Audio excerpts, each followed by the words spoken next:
in here. I know a lot of you guys are probably just see this on the replay, but be patient. We'll get some people in here in a little bit, no hurry. I got a couple of things to do around the house before we get too excited.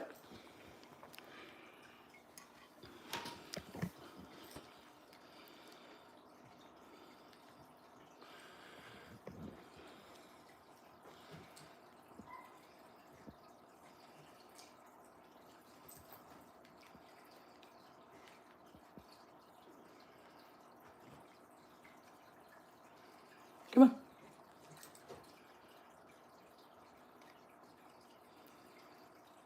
I gotta move anyway, Lily. It's all right.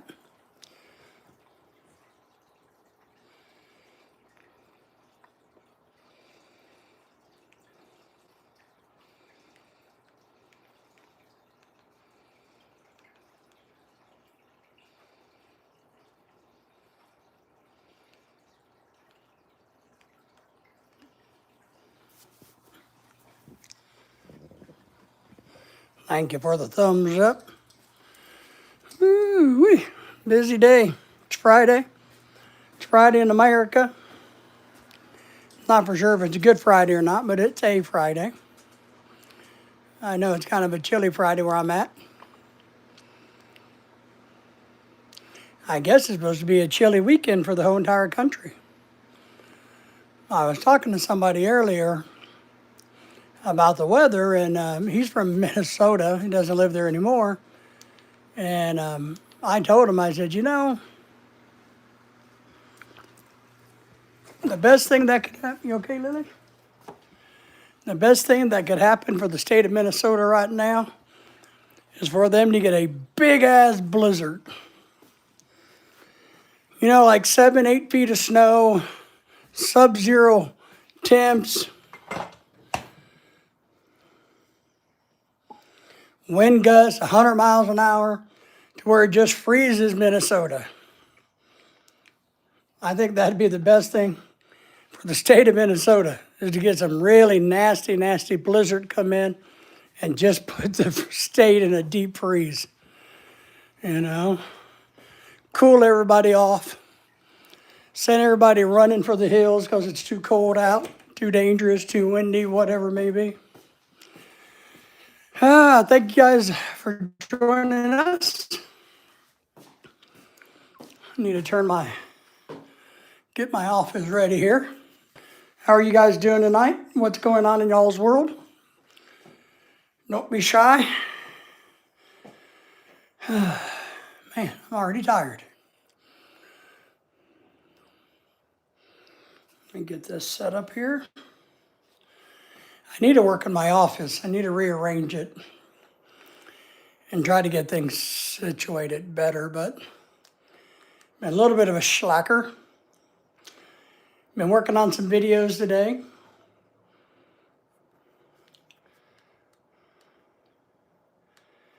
Let me bring you up on the big screen so it's easier for me to read everything. I got 16,000 people watching. Thank you for that. Hope you guys are doing great tonight. Don't be shy. Feel free to step up. Announce yourself. If there's anything we can do to help you, we will definitely give that a try.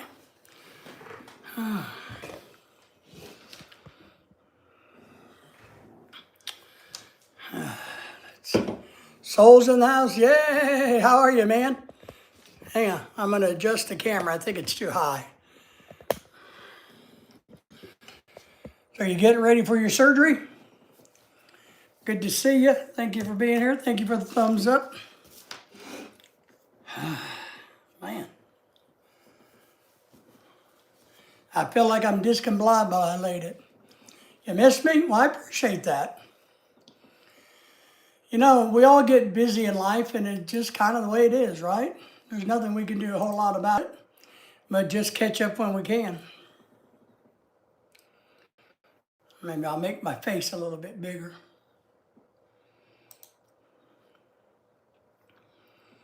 I hope you've been doing well. I know you said that you're getting close to foot surgery. 6 days and counting. I think there's an old country song or truck driving song talking about 6 days on the road and something to go. So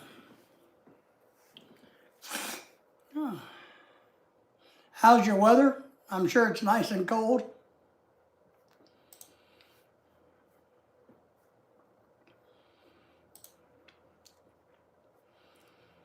Thank y'all for the thumbs up. For all of you lurkers, all you people hanging out in the background, if you're looking for the naked girls, they'll be here in a few minutes. So just stick around. But if you want to see them, you got to throw a chat out. Otherwise, they won't come forward. Is that thing done yet? No, man, I'm still processing the video. We made a little video today about what's been going on in the Philippines with persona non grata and all that. So I got that coming out. Maybe I'll get that out tomorrow. Still got to make the thumbnail for it.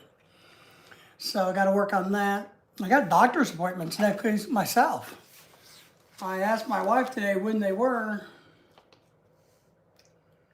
Oh no, the 28th. I don't got to go until the 28th. So I'm all right. I got time to forget about it.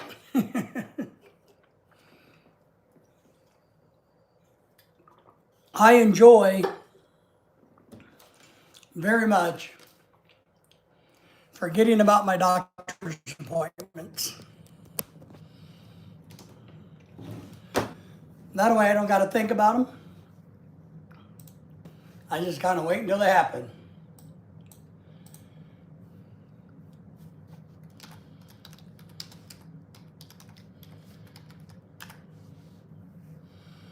The nurse called me on Monday and informed me my recovery timeline of my foot would double from being 2 weeks to about, yeah, I understand that. Thomas is in the house, says, hello, good to see you. Thomas, how are you? Well, I've told you, I had ankle reconstruction surgery, tendon reconstruction surgery, worst surgery in my life. And I've had bukus and bukus and bukus of procedures and surgeries. The tendon surgery was on my ankle was the worst surgery I've ever had in my life. It took me about 2.5 years to recover, but I've never fully recovered. Thomas is saying, hello, hello, hello. Good to have you, Thomas. Thank you for the thumbs up. Shout out. I've been working on some video stuff today. I'm working on a new dish I'm going to be cooking this weekend, I think. Welcome in, Tom from Soul Linda. So what's your temp? Is it nice and cold in the Dakotas? It's 41 degrees here. It's not real bad. For winter, for us, it's not that bad. I don't like it, but I still, And I noticed that Soul Linda and Thomas are both members of the channel, outstanding. We love all of the members. We like all the super chats. We're still looking and e-begging for $5 million. Just doesn't seem to be happening very fast. We're trying to raise the $5 million so I can have a beach house. But other than that, we're doing pretty good, man. Just staying busy. Lorelei's at work. Yeah, all right.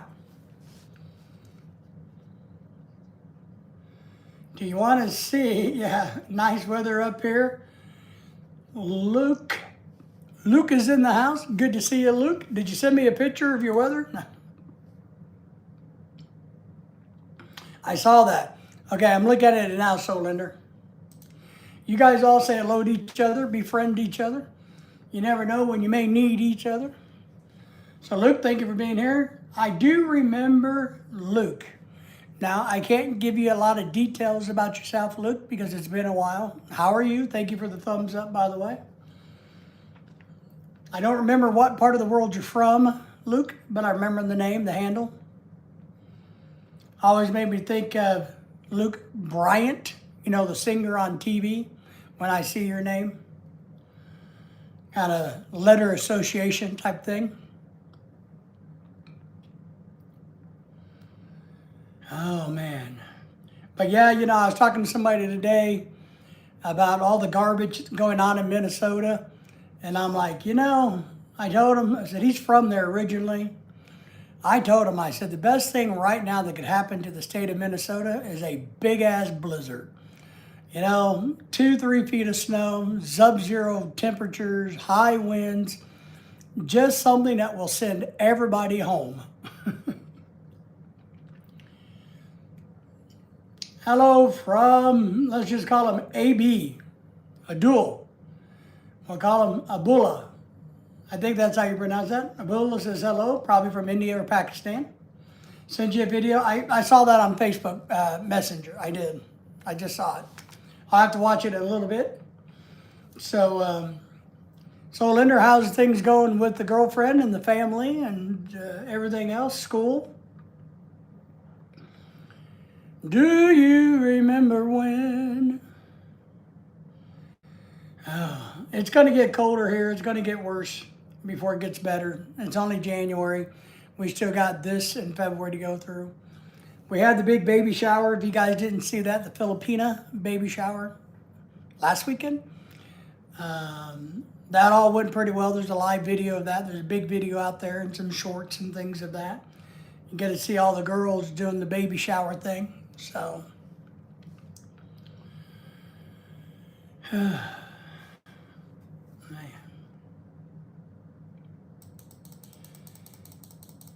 But I was looking on the weather a little bit. It looked like the East Coast is supposed to be getting some bad weather. Oh, you sent me, oh. Oh, I got the video from you sitting outside your door. Man. So, Linder, I would not like that.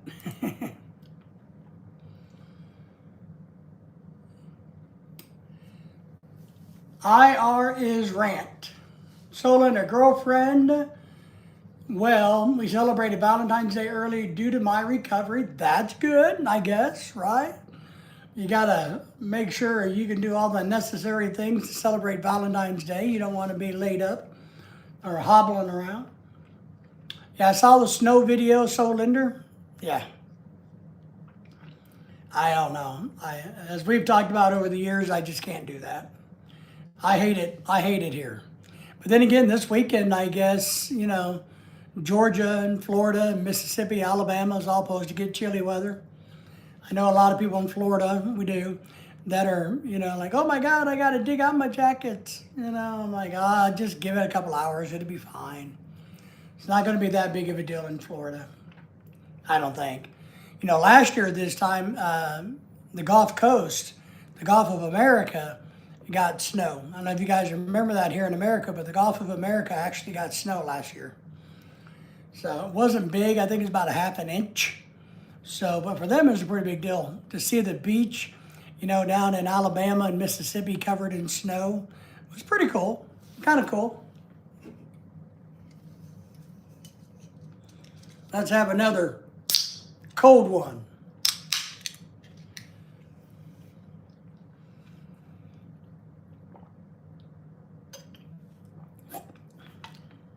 It's taking forever for this video to load, to render. Bama's in the house saying good evening. Hello, Bama, how are you? Everybody said hello to Bama. Bama said hello to everybody. We got some good people hanging out. Working on my second cup of coffee. What are you going to do for today? What are your plans in the Philippines, Bama? What are you up to today? My day is ending, so I've already done my day.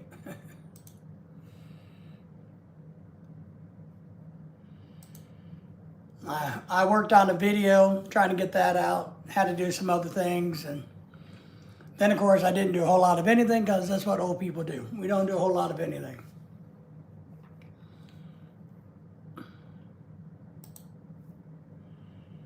I don't know what that's all about. I close out some of the windows of my desktop. I had a weird dream the other day about coffee, believe it or not. And I know it's probably related to some kind of commercial I saw or something, but I had a weird dream about coffee. Feeding animals, working on the water pump for the catfish pond. Outstanding.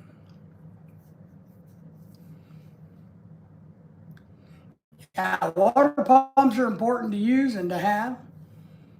What kind of animals are you feeding? And what are you feeding them? You know, I've been told people that raise hogs, sometimes that's where people are that went missing. I don't know if that's a myth or not, but we see it on Criminal Minds and all the other serial killer movies where, in the pig farmer in Canada, where people are feeding humans to their pigs. You're not doing that, are you, Bama?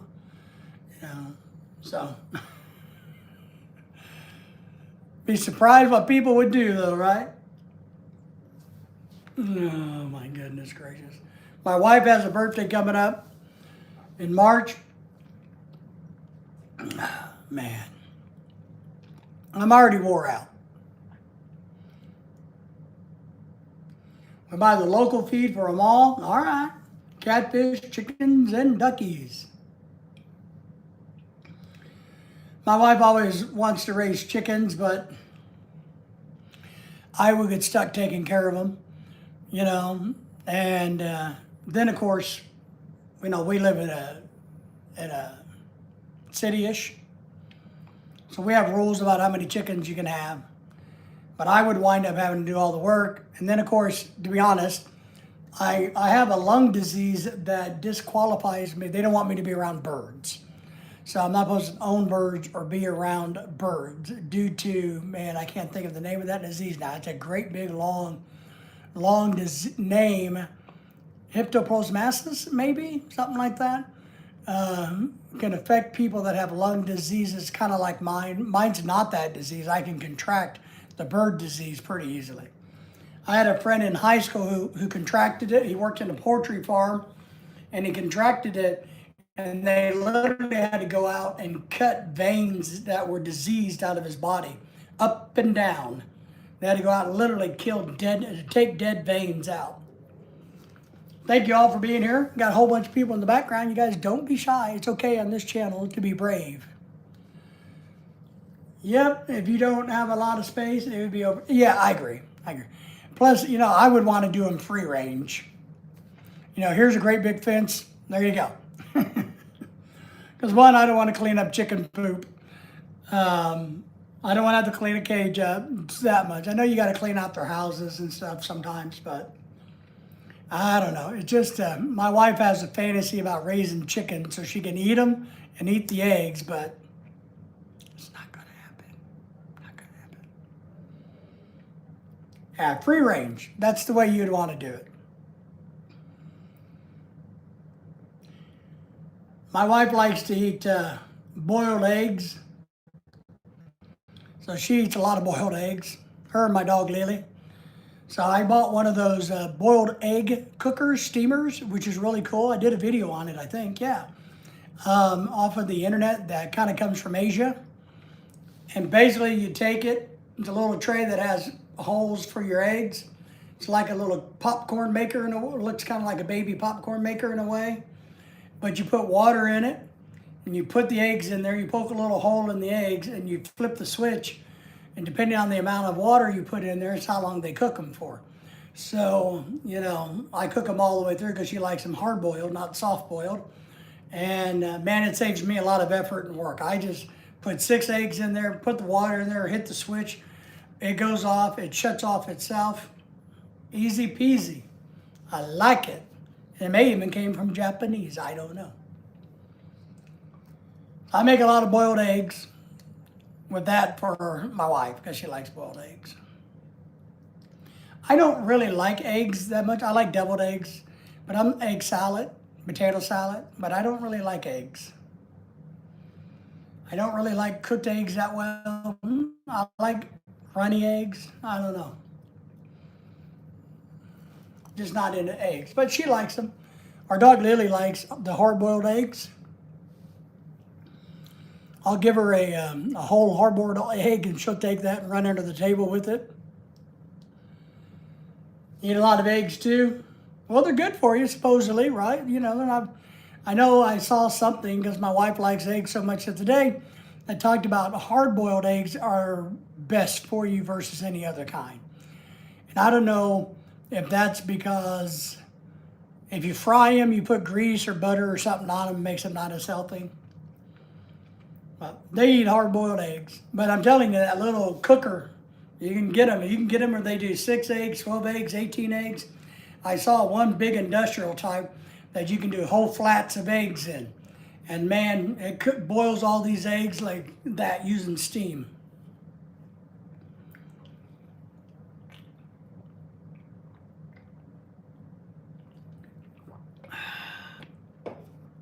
I do like egg drop soup. I'm a big fan of that. Dennis, not the best is the butter. Yes. No, the best is in the butter. That is the fact. Good butter, real butter, right? You're talking about real butter, not the imitation butter. Well, and when I do eat eggs, Dennis, what I do is I like to, what I call low temperature fry them in butter with pepper, no salt. So I like to pre-warm the skillet. I don't want to burn the butter, and I'm willing to put the egg in there and give it time to cook. When I fry eggs, that's what I do. Now, granted, I'm perfectly happy to have an egg all runny. I like hot yolk. Oh God, eggs is only well, eggs are only second to rice. Rice is life, and eggs is number 2. Eggs and rice. Well, you know, I don't know. I don't even like rice. I would be a really shitty Asian because I don't like rice, white rice. I don't mind rice in casseroles, rice in soup, you know, rice mixed into dishes like fried rice.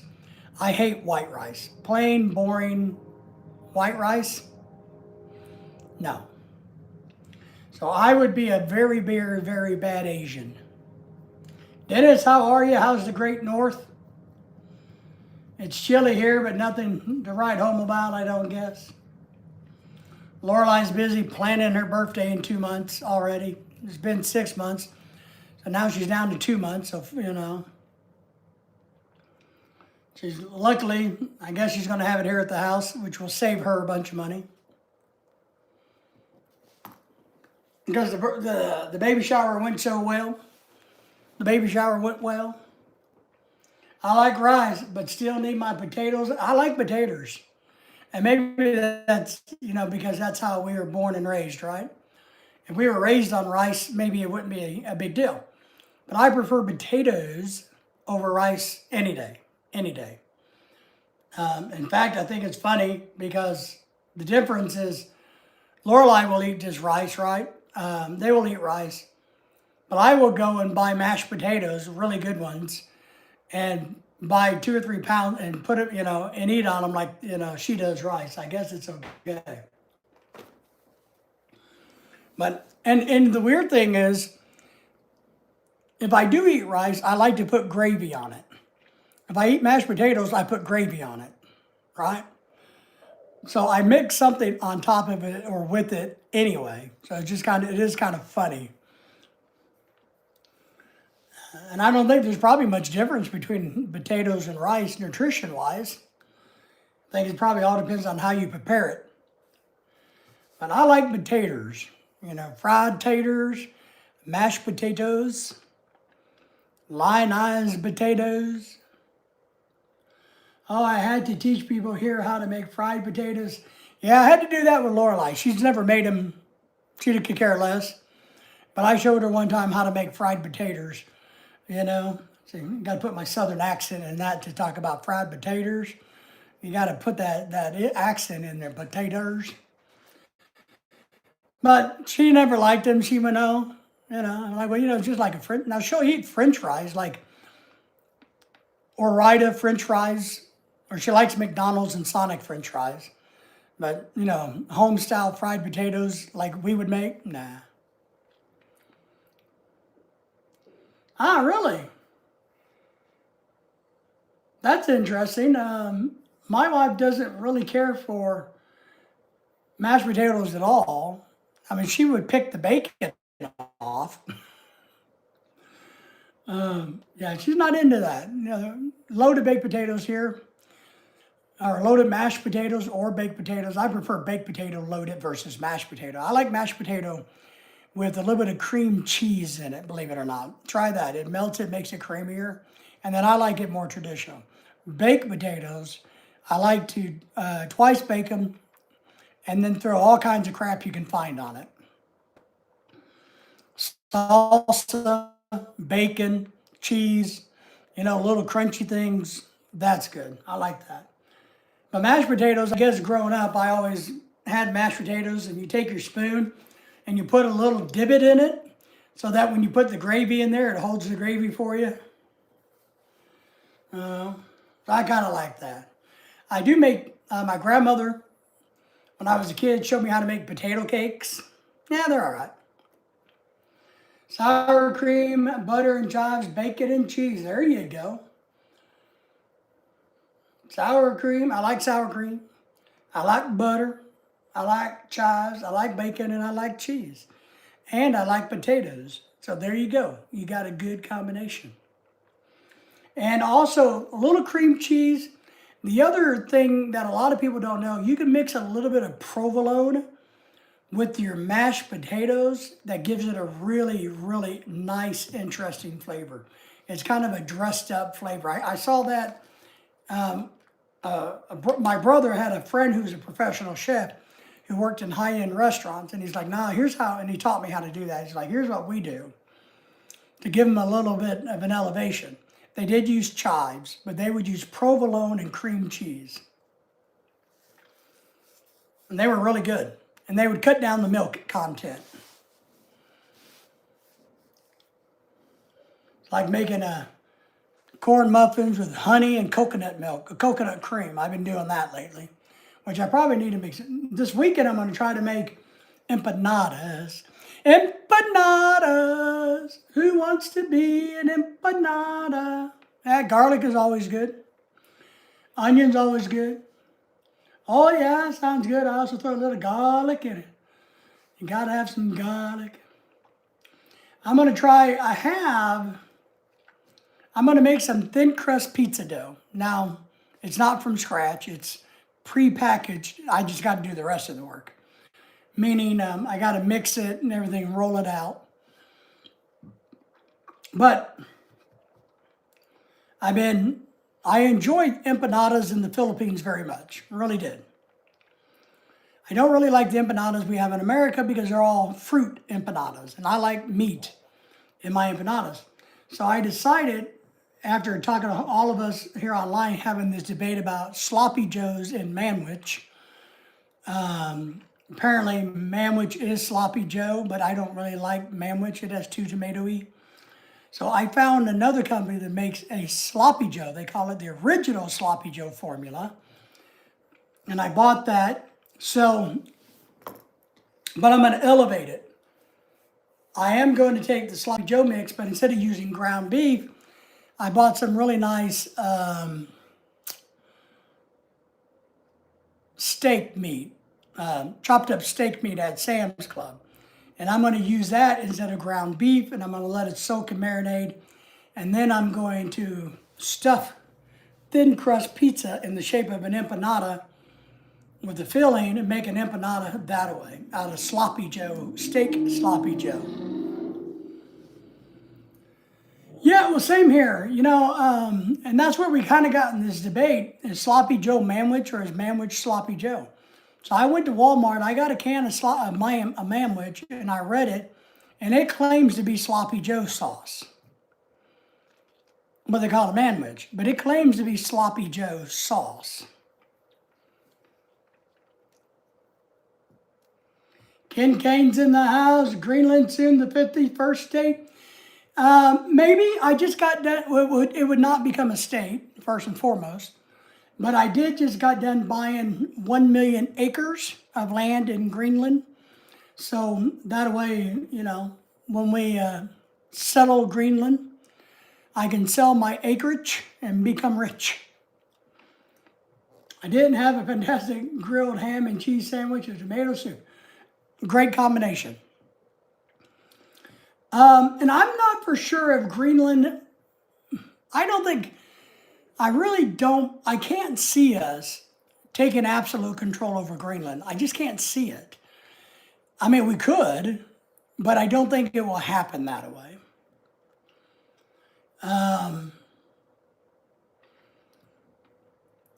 Knowing how Trump negotiates, I don't know what's going to happen, but I don't think we will wind up owning Greenland. We may have a 100-year commitment to protect Greenland, to protect its sovereignty from the Danish, so to speak, because that's what they want. Well, we do need the rare minerals. We want to make money out of their island, and we need it for military defense. But I don't think we're going to own it. I think it will be something like the Panama Canal was. Because, which is really, and I don't know the history, to be honest. I don't know how the Danes came, that little bitty country that we could wipe out in about 3 minutes, came to own Greenland. I don't know how they came to stake claim to it. Because if we really wanted Greenland, all we'd have to do is just expand our military base. The bigger you are, the more you are, you know. What is that? Possession, 9/10 is the possession of the law or some crap? What is that saying? I see the U.S. getting some kind of port of rights. We already have that, similar to the agreement U.S. had. It's going to be bigger than that. We already have that. We already have military base there. It wants a lot more. It wants commitments and agreements. It wants assurities that the EU is not going to let China in there, or Russia. Yep, Subic Bay, it's going to be much bigger than that, though.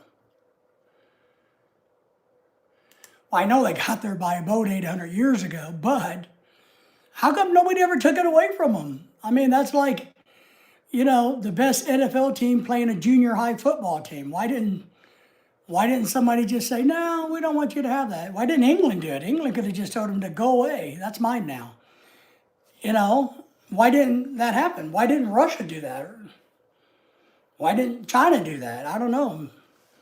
Why didn't, you know, Ireland do it? So help me. So yeah, we already have a military base there. The funny thing is, I can't remember the name of the base, but back many thousands of years ago, my dad served or was stationed in Greenland. He was stationed in Greenland, which is funny because Greenland is covered in snow and ice. Iceland is green. So, and they did that intentionally. But my dad actually was stationed in Greenland at the base. King's in the house because we have a shit government. Who is we? Who is we? Who do you refer to as we? The Danes? The English? The Russians? The Chinese? The Americans? Who do you consider? Oh, the UK. Well, I can't say I disagree with you, but then again, I'm not in the UK to be fair. But from everything I hear from people living in the UK, I think they would agree with you. I do think it's funny that the UK now is all excited about Greenland. Everybody's going over there for games and maneuvers and to say, hey, we like Greenland, yay. We didn't know where it was and we forgot about it for 200 years, but by God, we like Greenland now. All because America wants Greenland. I don't know what the people of Greenland want. I think they want their independence, but I don't think they can handle independence, true independence. I know they have a right to self-govern from the Danish, but it's limited. But I also don't think they have enough of an economy to keep a country running. And so therefore, I do believe that I don't know if he could stand on its own as a country. I think it would have to be a territory of somebody, like Puerto Rico. You know, I do think it plays a huge role in the world. Greenland does, that big old chunk of land. But I do think you guys, I think it's a deflection. I think it's a misdirection. because Greenland was hard to conquer because of brutal climate change. Yeah, yeah. Nobody figured like, what the hell? Why would we go do it? Now that we got tech, we can. Yes. Well, yeah, and it's like our president met with all the oil people the other day, and they talked about how they're going to further Venezuela's, and I'm sure they had meetings about Greenland. All the mineral people were there. The people, the powers to be in the world were there to talk about natural resources.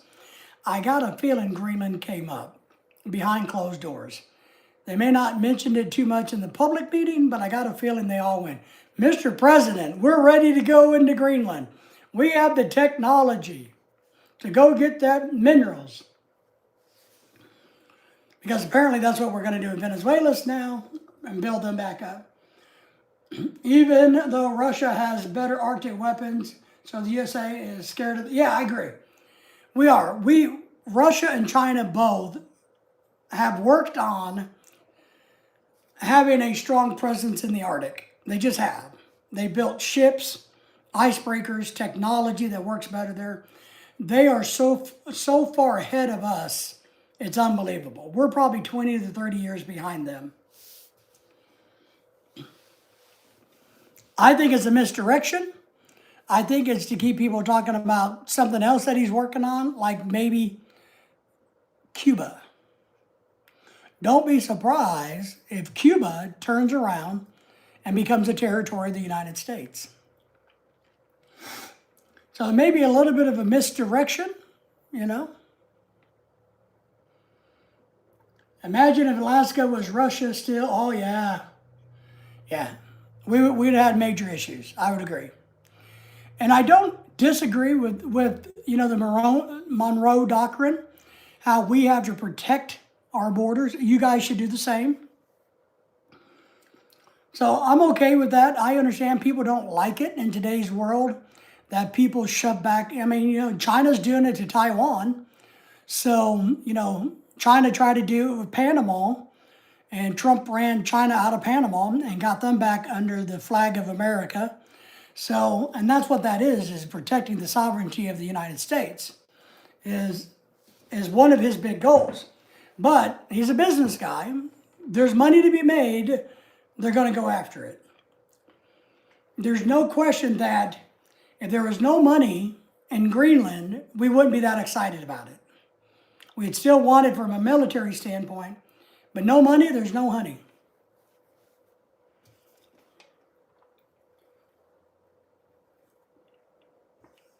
But don't be surprised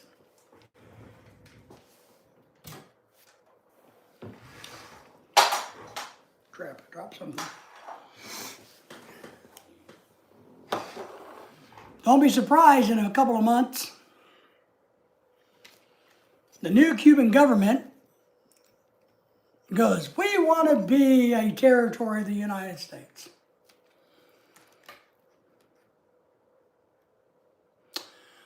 I don't think so. I don't believe so, because the only thing I ever remember him talking about being stationed in Greenland, and he was in the Air Force. He had a really cool jacket with his, I don't know what you call it, troop, whatever his stuff is, his unit in Greenland. But all he ever really said about Greenland, it was cold and boring. So I don't think there was really any issues when he was there. He always just said, no, cold and boring. I did nothing. So, well, there's Anyfin. Good to see you. Anyfin, how are you? Driving and listening. How are you? I didn't get to catch you this morning, man. I sleep too late.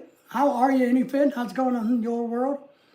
Are you still fishing in negative 20,000 degrees temperature? I bet you are. What we can do is send Anyfin to Greenland. Well, they already got a fishing industry. I was going to say we could send Anyfin to Greenland, and he could teach them how to fish. But then again, they already know how to fish. That's their primary source of income is fishing.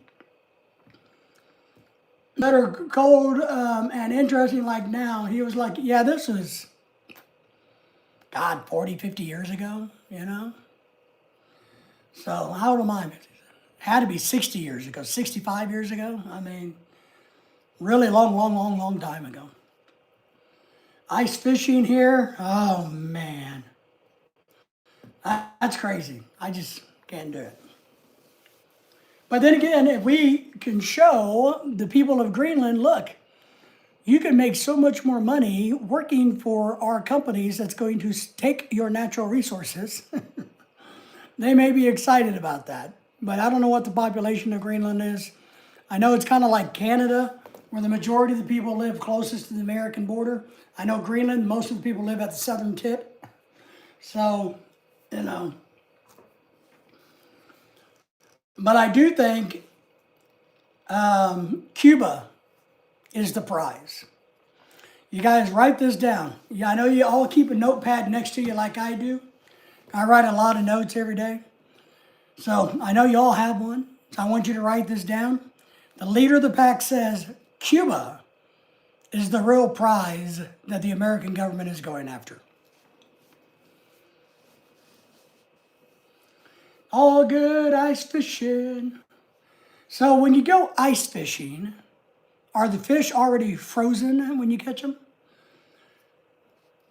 Pop is like 50K in Greenland. Yeah, I don't know what the price. Maybe I'll Google that. I got a couple seconds. What are we? Population's 50,000. Let's look that up. Population of Greenland. I know they're kind of like the American Eskimos, right? I think is what their indigenous population is. But I saw a thing where they talked about that it is truly now a mix of everybody. Elvis is back. What's up? Hey, my man, good to see you. Thank you for the thumbs up. 56,916 for the year 2025 in Greenland. So that's smaller than my hometown. Or no, it's not my hometown, but the town I currently live in by about half. So my town could go and invade Greenland and we could win. That's not very nice to me though, is it? I need to close some of these things out. I've been working on making a video today. I got a bunch of windows open because you know I like to do my research. Thank you for the thumbs up, everybody. 56,000. So, if we did anything with Greenland, they would become a territory. That's all it is. And Cuba I don't think Cuba would ever become a state, not for a long time, but I do see them becoming a territory. I think Cuba's the real prize. I do still have the Elvis poster left. I only have one left because I sold the rest. I still have a bunch of that chick that played Cleopatra, Elizabeth somebody, whoever that is. I can't remember her name. Lorelei is in the house in the background. Everybody says hello to Lorelei. You can message me or you can just email me. Email me on my YouTube channel page right there. There's my email address. So don't put it on this because everybody will be calling you then. Just email me and we can touch base, okay? Just email it to me. It's right there on the webpage, on the YouTube channel.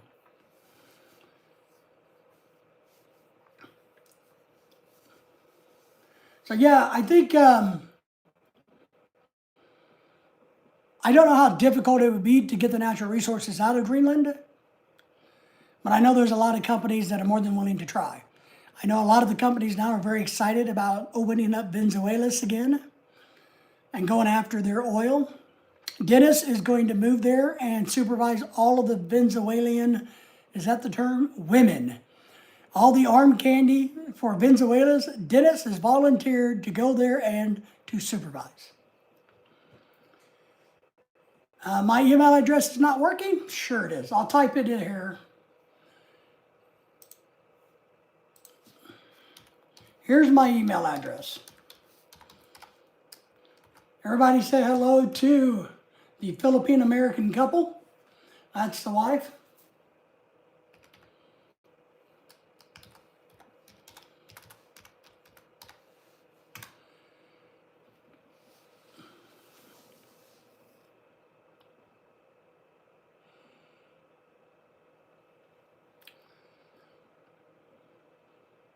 So you can just shoot me an email and I'll show you the poster and stuff. Maybe we can do that tomorrow or the next day. We'll set up a time. I got to dig it out because I've rearranged my office enough that I put it away.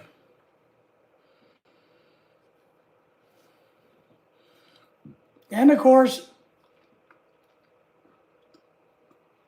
do they eat lutefisk in Greenland? Or, because I don't want that to become another national American dish. I don't think lutefisk should become a dish in America.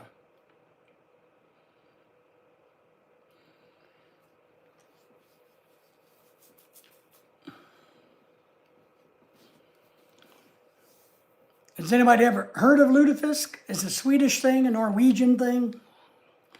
It's like rotten, berry, gelatinous fish. Pretty rough. We had some Swedish friends that had it one time and it was disgusting. I mean, oh my God, it was disgusting. Disgusting, disgusting, disgusting. But then again, you like lutefisk? You got to be on drugs if you like lutefisk. Oh my God, Jesus. That's rough. And I get, if your food options are limited, that growing up eating gelatinous fish goo might be a good thing. Okay, in the back of the group chat later tonight, until I get your email. All right, well, we put the email in there. All you got to do is copy it and email it. It's right there. It's in the yellow. You see the yellow? That's the email.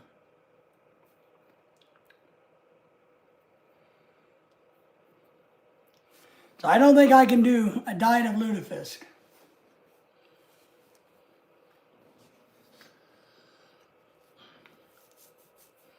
I'm not real big on a lot of Norwegian food, so the Greenland is not one place I would volunteer to go be a U.S. ambassador. I have volunteered to be a U.S. ambassador to many, many, many countries, but not Greenland. Nowhere where it's cold.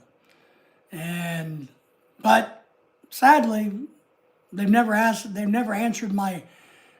taken me up on my offer of volunteerism. I can't believe that. I actually did study that one time, seriously. I Googled and searched, what does it take to be an ambassador? It's not easy. It's not easy. You definitely got to know somebody who knows somebody who has money. So you can't just be an ambassador to a country, unfortunately. Because I volunteered to be an ambassador to many countries. But yet, here I sit with no country to be the ambassador of. So, there you go. Just in case you wanted to know what it was like to be an ambassador. Oh, man, I tell you what. What else do we need to know today?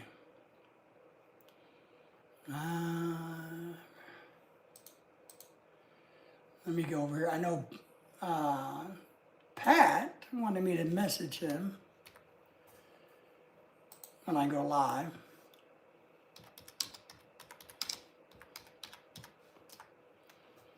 That way he knows.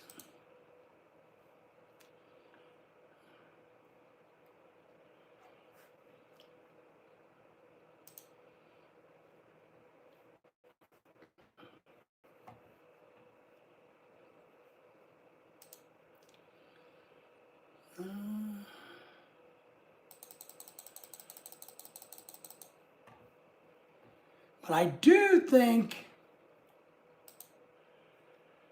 if we could get a blizzard in Minnesota, it'd be a good thing. Has anybody seen the weather?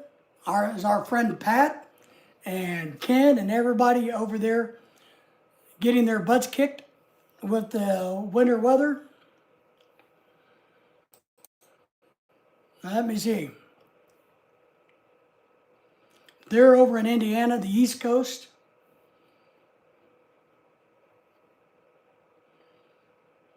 Oh, yeah.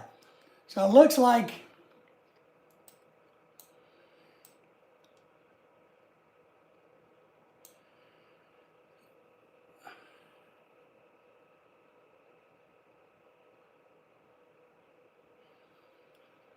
And it looks like everything from Oxford, Mississippi, all the way up to West Virginia is getting rain and snow right now, but it's very light to moderate. Tennessee is getting some moderate snow. Illinois is getting some snow. Where is Minnesota? Where's that stinking state called Minnesota? They're only getting a little bit of snow. They need a whole lot of snow. T-Mobile gave me my email. All right. I created my email on Yahoo.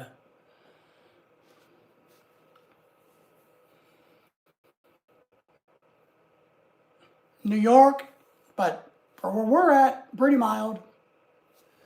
It's too warm.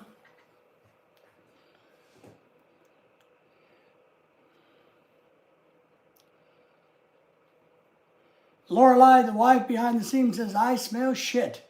Yes. We're getting a little bit of rain where we're at, though. All right. I don't know how to help you, Elvis, if you can't email me. My email is the real thing. I use it every day. So it's real simple to use. Maybe you're not putting the underscore line between the two, but it's easy to use.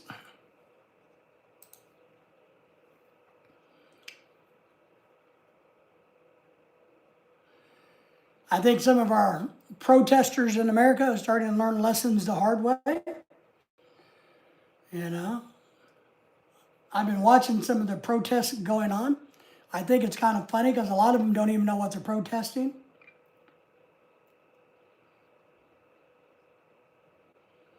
Some 21-year-old kid who got in the way, ran his mouth, and got in front, has got a beanbag or something to the eyeball. He's crying about it. They all want to sue the government for doing their job.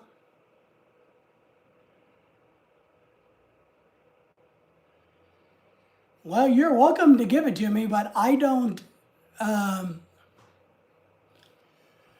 Lorelei Dennis is asking you how the purse is. Yeah, that's a great question.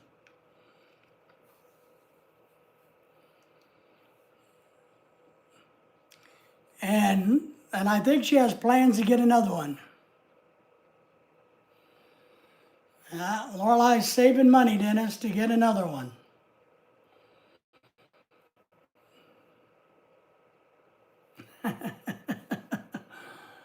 Lorelei Dennis is asking, has anybody stole it yet?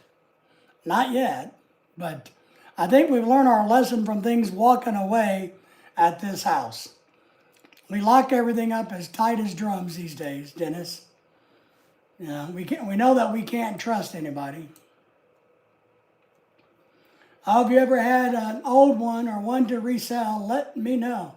Well, Lorelei, why would Dennis have any old Louis Vuitton purses? He gave them away to those arm candy girls. I mean, girls never give things back. Once they get something, they say, oh, no, it's mine forever. He doesn't got an extra one laying around. It's not like he owns one of those stores. Nope, I lock it up with my heart. Well, you better get a big padlock.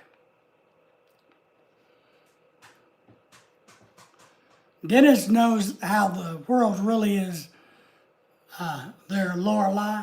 You got to lock up the jewelry, lock up the purses, lock up the dog, you know. I'm more worried about the dog, Dennis, than a purse or jewelry. So,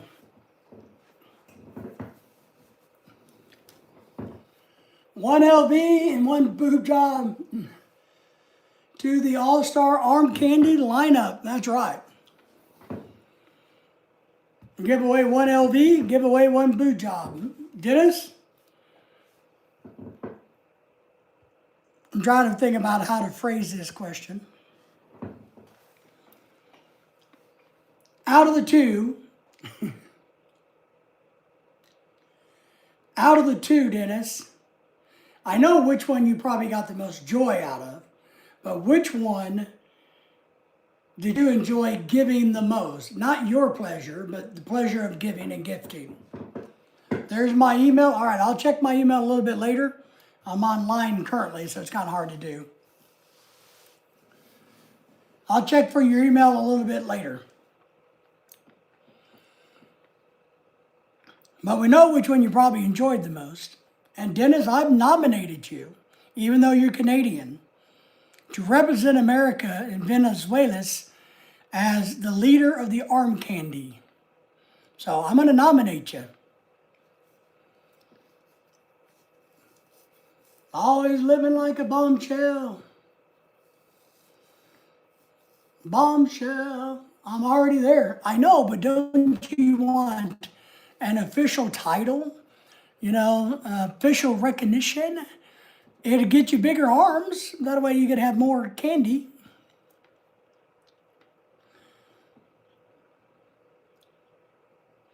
Now, Dennis, thinking of that, do you feel better about traveling there now than you did a few weeks ago?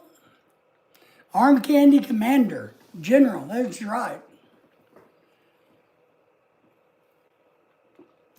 We can put you in the RC command. RCG, there you go. You could be the RCG.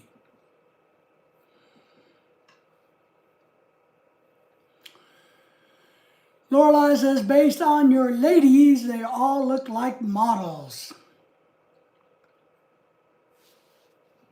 You mean like model cars? Or like supermodels? Toy dolls or real models?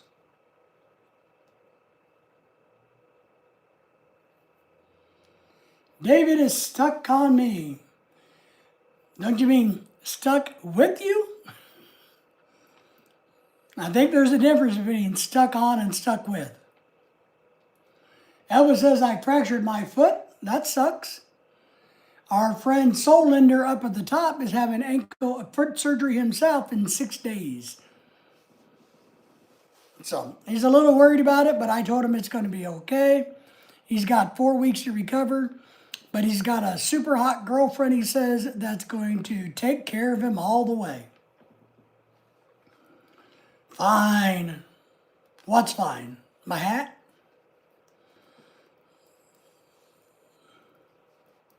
Just saying, stuck with or stuck on. There was a movie called Stuck on You, if you remember that. I'll be back to work in a few minutes. Good, earn that money. Earn that money. Somebody's got to earn money around here. You know, somebody's got to put the axe to the old grindstone.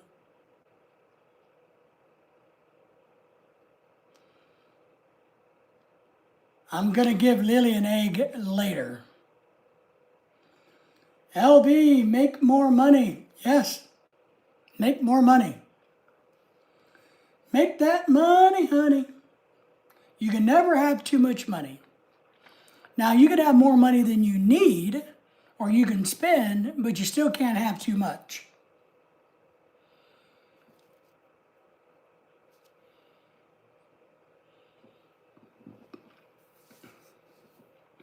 Elvis says he has a cast on his foot.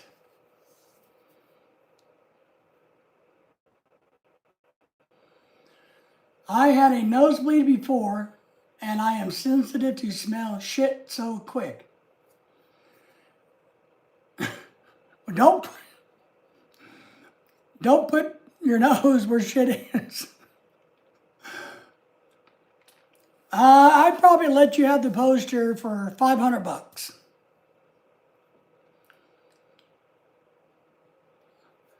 Dennis, I'm buying for my decade birthday. That's right. She's got a big, big, big, big birthday coming up. She says it's a big birthday. She feels like it's a big birthday.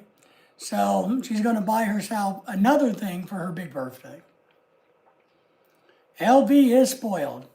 She doesn't realize how spoiled she is, but she is spoiled, Dennis. Elvis is asking, what are eggs? That's a great question.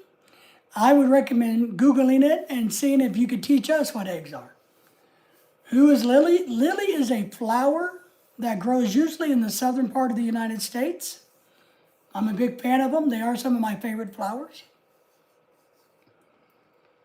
Who was dancing on All Shook Up? I have no clue what that is. I don't know what. I don't know. Elvis, I don't know. It's not a big birthday anymore. My sponsor cut my budget.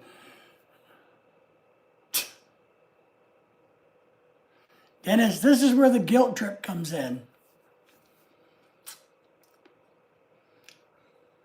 Just a fan. All right, I'm all shook up. I don't know.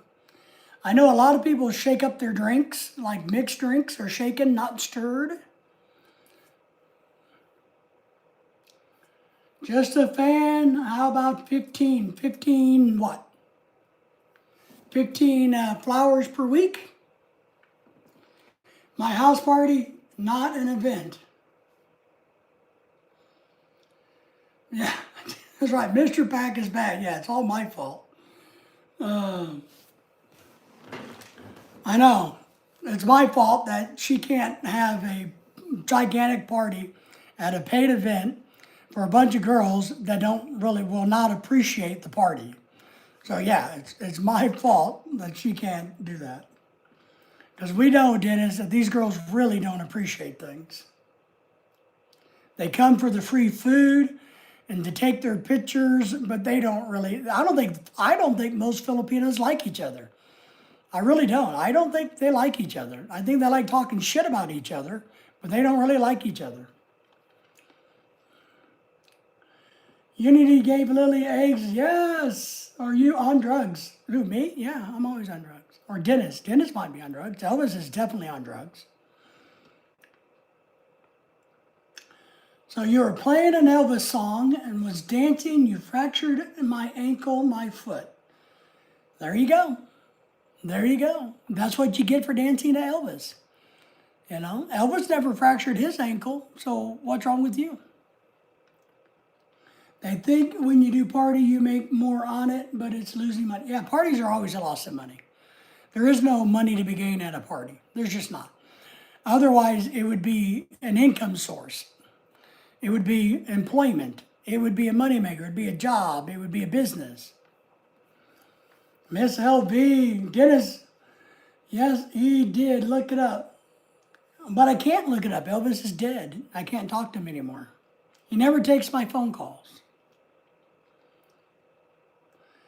Dennis, no, Dennis. There's already too much pressure.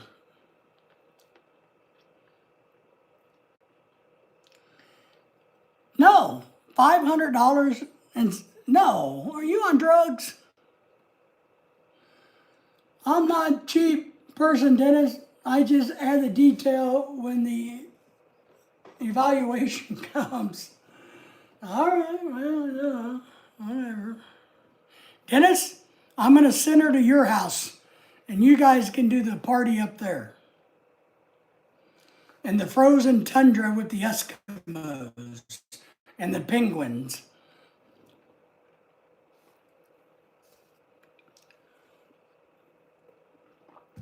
Her party and hair will be fine. She had 35 people here for the baby shower.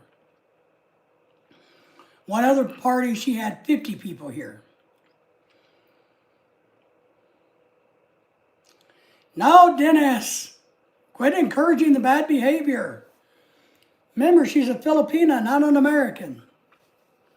Dennis, I'm going to blacklist you. I just did a video about the blacklist, Dennis. It's going to come out tomorrow. If you're not careful, I'm going to make you persona non grata, then I'm going to blacklist you. 15, no, I'm just a fan of Elvis. I had a whole bunch of Elvis stuff in my room. That's good. It's good to have a hobby. You need a ballroom. Well, Donald Trump is building a ballroom that we can use, but it won't be built in time. Back to work? All right. To make my birthday. See, she's going to try to guilt me for months, Dennis. She's been doing it for months. She's trying to manipulate. I get it. I know how Filipinos are. Not an event, no more. See, she's trying to guilt me because I don't have money to give her. Flowers and balloons, food and balloons, right? all they want to do is sing karaoke and dance stupid songs. You know, that's all they want to do. That's what makes them happy. Why do anything more? Why do more than what they would appreciate? Because they're not going to appreciate anything. Dennis knows what I'm talking about. They're just going to take advantage of the situation. Lorelai doesn't like flowers, but she does like balloons. Dennis, I'll tell you, we had balloons one year for Lorelai's birthday because she's had a lot of birthday parties since being in America, even though she's going to try to convince you, no, I don't get to have any birthday parties. We had a birthday party one time. She had so many balloons, and they had these little round discs inside the balloons, so they're like confetti. I was picking that damn little confetti out of my house for 2 years because they would pop the balloons and confetti would go everywhere. Elvis says, goodbye for now. All right, Elvis, take care. Elvis has left the building. He didn't go very far because he has a bad ankle, apparently.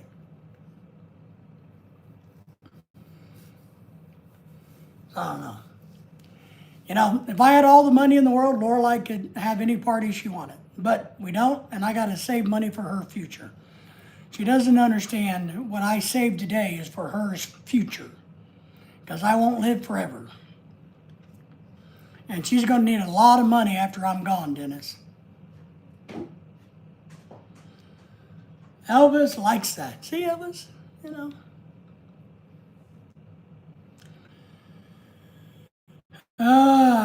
Dennis is always getting me in trouble.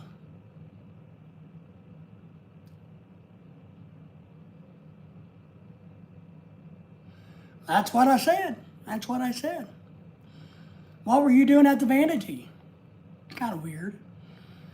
You know, Elvis is reported to be a child molester, right? Did you know that? There's stuff coming out now about how he liked, when he was not stationed, but living and playing in Vegas, he enjoyed the company of many 14, 13, and 15-year-old girls at his casino hotel. So, I don't know if he's a great role model, but very good entertainer. Very good entertainer, just don't know about role model. Would you rather have a great entertainer or a role model? Yep, she was 13. He was stationed in Germany, but I mean when he was living in Vegas, doing concerts in Vegas.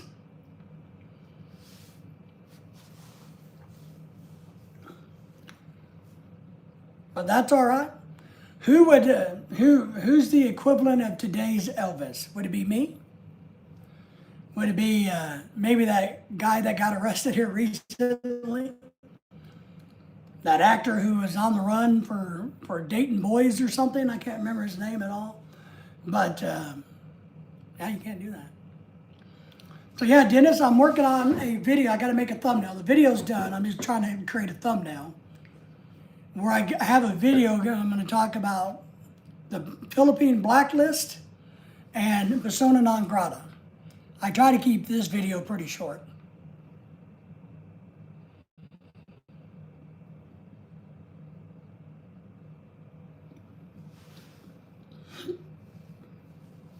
He would sludge on stage girls. I don't know what that word means.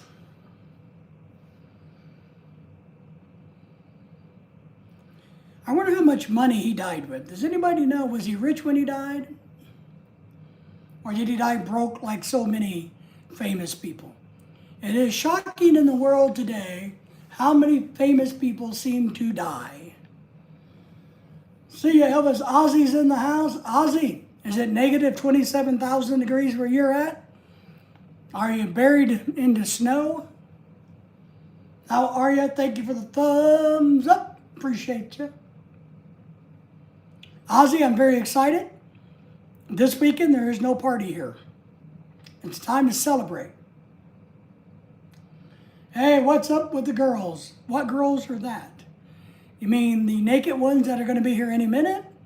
Or the ones that were here last week? Or the ones going to be here next week? I don't know what you're talking about. Which ones? are the ones that Dennis knows. Dennis, remember, is the general of armed candy. So he's the ACG. You can ask Dennis about the girls.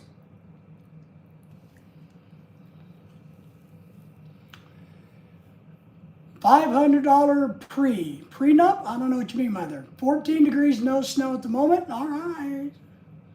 Are you going to get snow? I looked at the map a few minutes ago because I know like the Carolinas, that part of the world's getting snow. And I was telling them about my theory for Minnesota. Because I got a friend who is from there and he was at the house today and I was talking to him about it. Now he hates Trump. So, and he's one of those. But I told him, I said, the best thing I could think of that would be really good for the state of Minnesota is for them to have a blizzard. Like 10, 12 feet of snow, negative degrees temperature, high winds.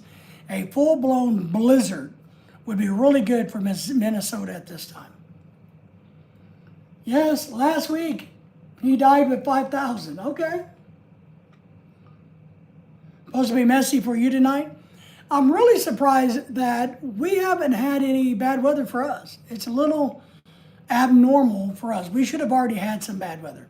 I know they're calling for us in a week or so, my state to get bad weather, but it's going to be below us, which is weird because it doesn't dip down that far south usually. Yeah, I don't know I know it's a beautiful state, you know, but I don't know how you handle living in that cold, my friend. I can't even handle the cold living here. And that's pretty pathetic. So I recognize that I'm pathetic. We were talking about Greenland earlier. So I've decided that I'm not going to be the ambassador to Greenland. We've already resolved that issue. I wouldn't mind being the ambassador to Cuba, but not Greenland. I'm planning for my future when we take over these territories. When Greenland becomes a territory and Cuba becomes a territory, I'm planning my future, see? I was telling them earlier, Ozzy, that I kind of think that Greenland is a misdirection. Granted, there are things that we want and or need, but I think the real prize is Cuba. There's a lot of money to be made in Cuba. A lot of people don't realize this, but there's a boatload of money to be made in Cuba.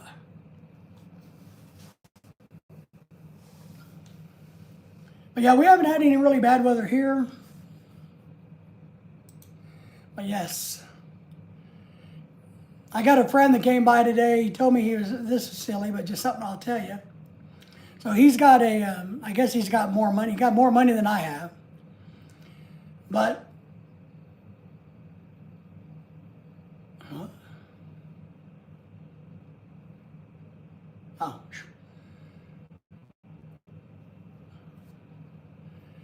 he drives a 3-year-old Ford Ranger Lariat and has 45,000 miles.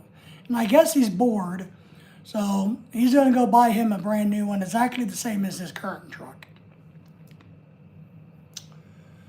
A lot of TDS out there. Trump derangement syndrome. Yeah, I agree. You know, I do think Minnesota is a bad thing. I do think the governor ought to be arrested. I do think they are intentionally doing what they're doing and inciting violence. I really do. I believe all of that. I think it's maybe time for the government to do something stricter in Minnesota. Or, like I said, I hope like they would get a blizzard. They need a blizzard.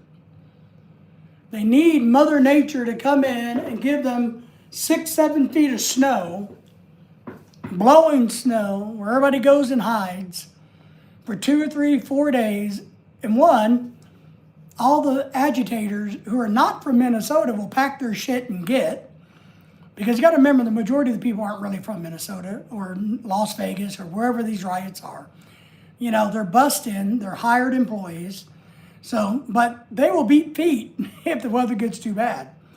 Now, people that are in Minnesota, like, you know, where you're from, up even northeast, farther northeast, you guys can handle the cold.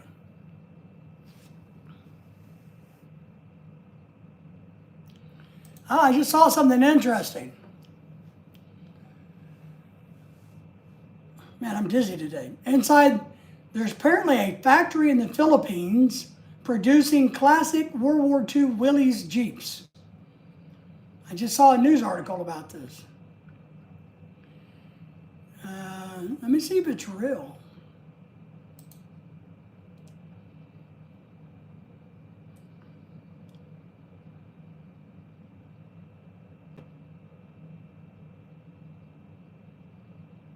Huh.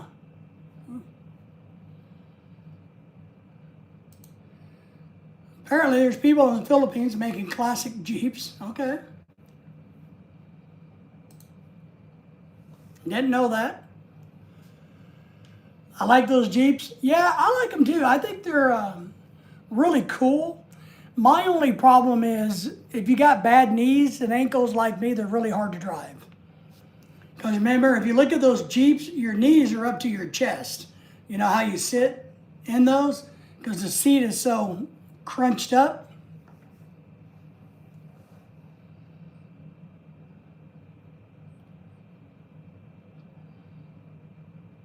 Oh, look. Shit, I forgot about that. We just had a widespread cell phone outage. Verizon offers customers $20 credit for widespread outage. How do I get my $20? All right, I'm gonna have to read that article and figure out how to get a free 20 bucks. Because when the cell service went out the other day, mine went out too.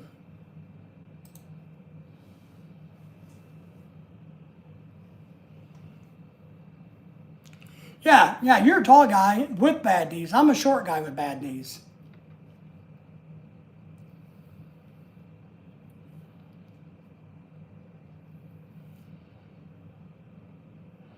But they are cool, simple operating vehicles.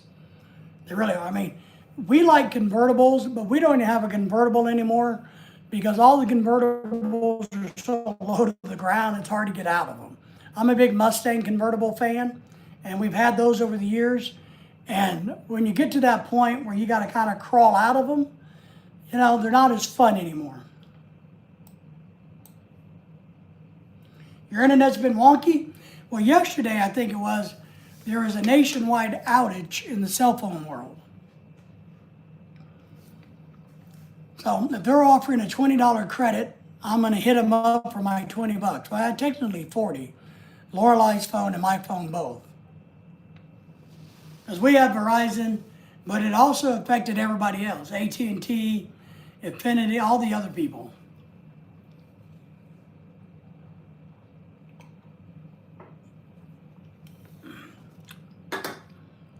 And at this point in time in history, 20 bucks is 20 bucks. You have Mint Mobile. How do you like it? I see it a lot. Is it really all it's chalked up to be? I mean, is it really cheap and do you really get everything you need? I mean, for, you know, what, $15 a month, you're supposed to get unlimited everything? But isn't Mint Mobile being bought by somebody? Let me look that up. Mint Mobile, I thought, was being bought. There is something going on with Mint Mobile. Unlimited everything. Wow. Yeah, you don't want to know our phone bill.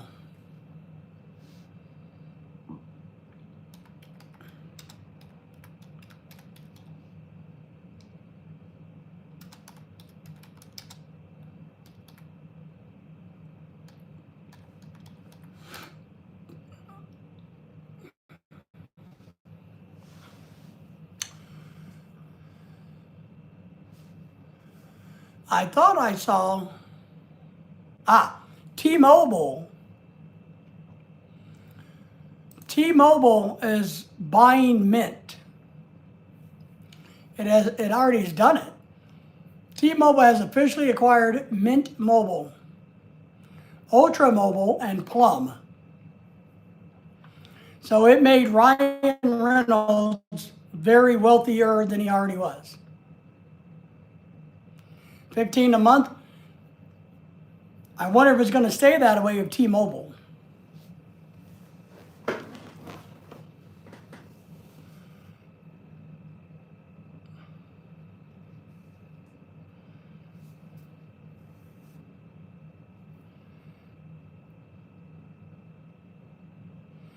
All right, so it says here that existing T-Mint Mobile customers can continue to enjoy the $15 per month plan along with new benefits from T-Mobile,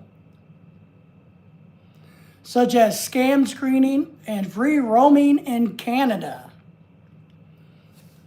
So apparently they're gonna, no matter what, gonna grandfather you in. I don't know for how long.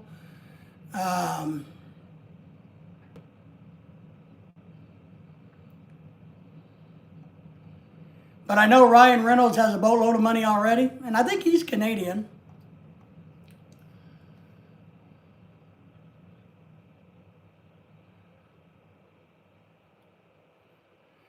And so, let's see, does it say for how much?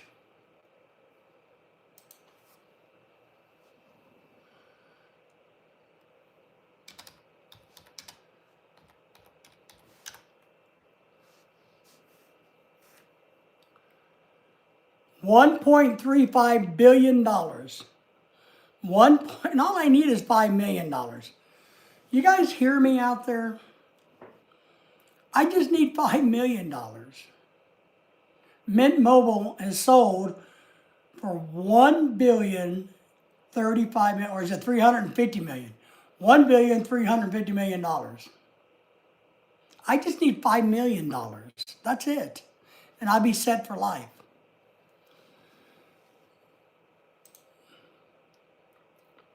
That 39% of that it's in cash, 61% in stock. Can you imagine that? So 39% of that is in cash. What did I do that was so wrong that I didn't get to invent Mint Mobile? I had Verizon for years, but they just kept going up. They do. It's horrible. We have Verizon, and we've had them for years. I like how reliable it is, but I don't like the pricing. I don't, but I do like how reliable it is. We had the other one for a while. What is it, the purple one? I don't remember what that one's called. What's the purple one called? Is that T-Mobile? No, that's not T-Mobile. Maybe it's T-Mobile. We had the purple one for a while, and we didn't like that. We kept getting spam calls.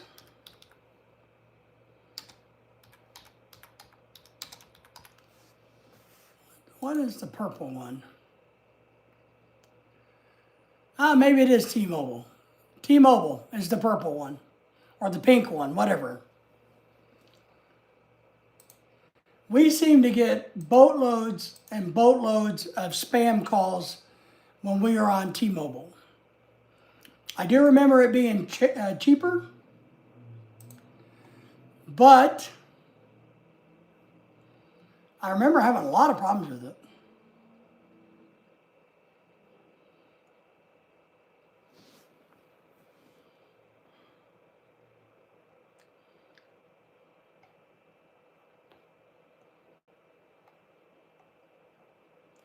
Yeah, T-Mobile.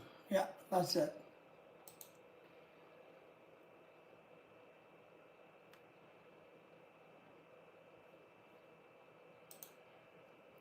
So yeah, I'm not real happy with the price of Verizon. You've only had Verizon a minute. Well, now you have T-Mobile. T-Mobile is your daddy. T-Mobile is now Mint's daddy. We had AT&T for a while.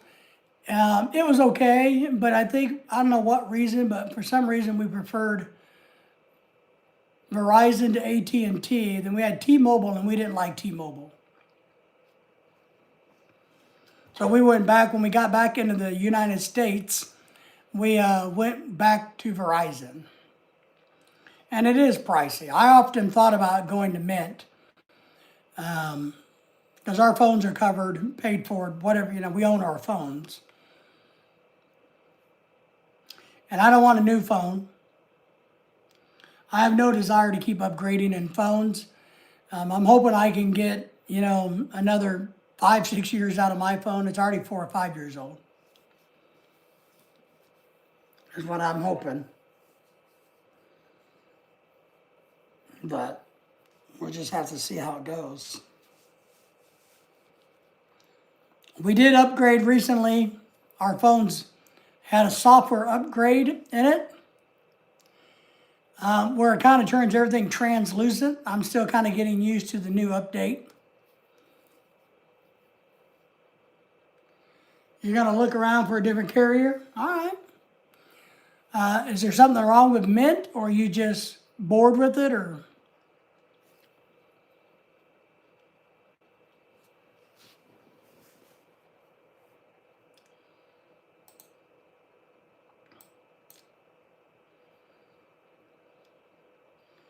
I just don't like all of these phone companies try to sucker you into a long-term contract, and I don't like that. Oh, if they go up in price, yeah. Well, it says right here that they're not going to, that you're going to be grandfathered in. So, Ozzy, I got a feeling you're going to be just fine. Now, I don't know how long that takes in effect, maybe a year. You never know.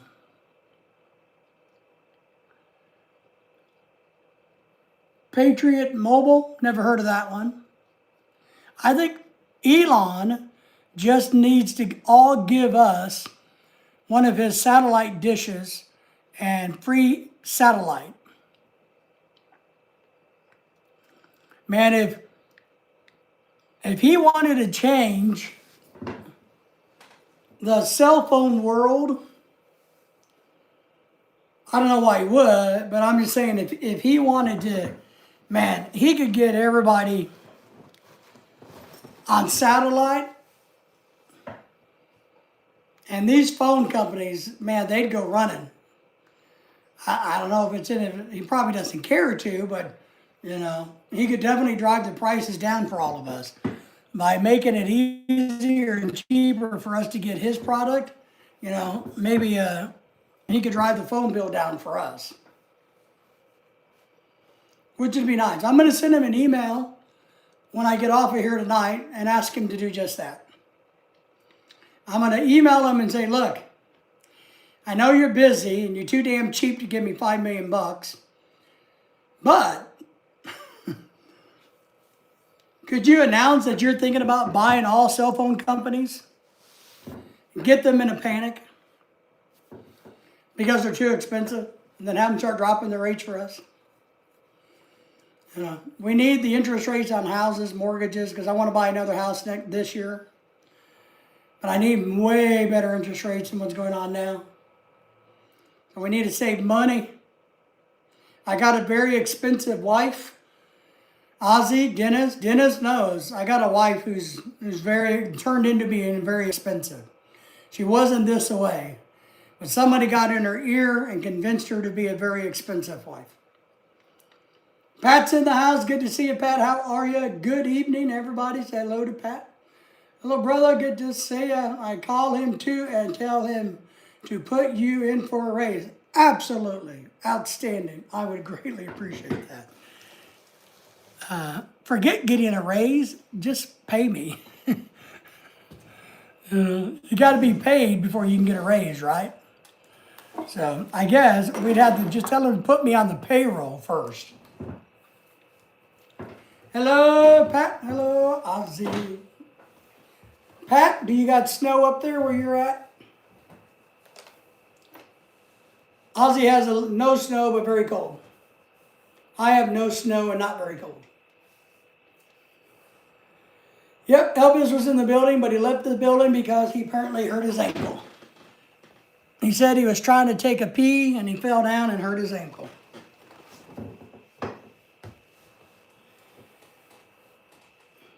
It's snowing? Oh, all right. But, people like Elon Musk could change the world.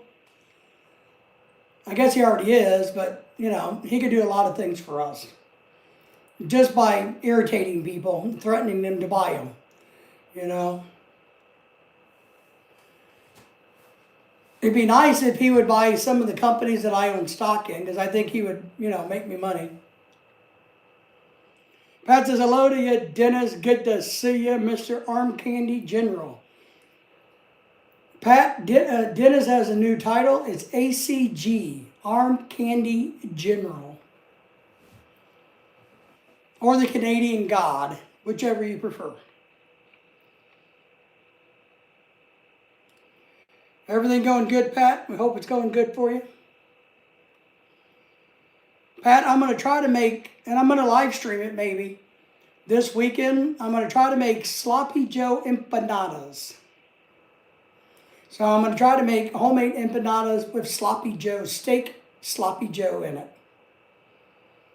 So we'll see how that works. If I get a wild hair, I'm going to live stream it. You're doing good there. Nice, nice. How's all your lady friends?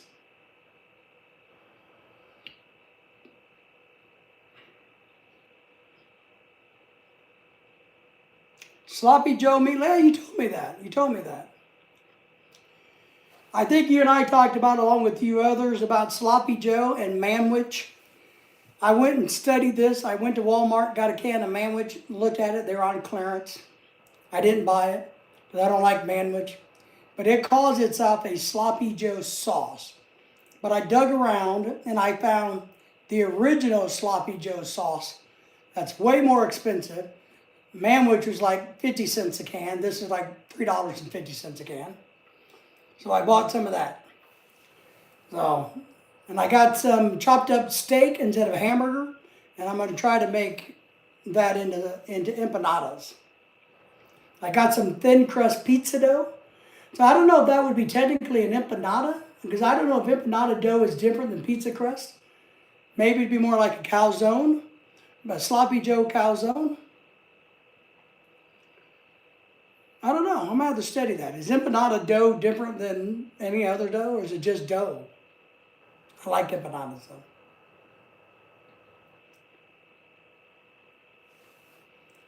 Oh, man. Oh. Lorelai's got a birthday in a couple months. She's already killing me about it, Pat. Already driving me up the wall, trying to guilt me. I told her she's a big girl. She can buy her own birthday.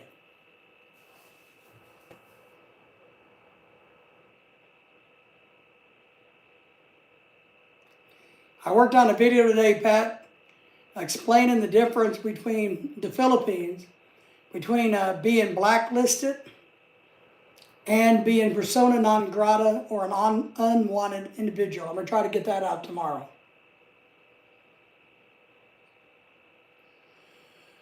I did some, but it's kind of like, all right. I didn't watch a bunch of the other channels talking about it because I'm like, I don't need to hear the same thing over and over and over. But the last I heard, he was deported, sent home because his visa expired.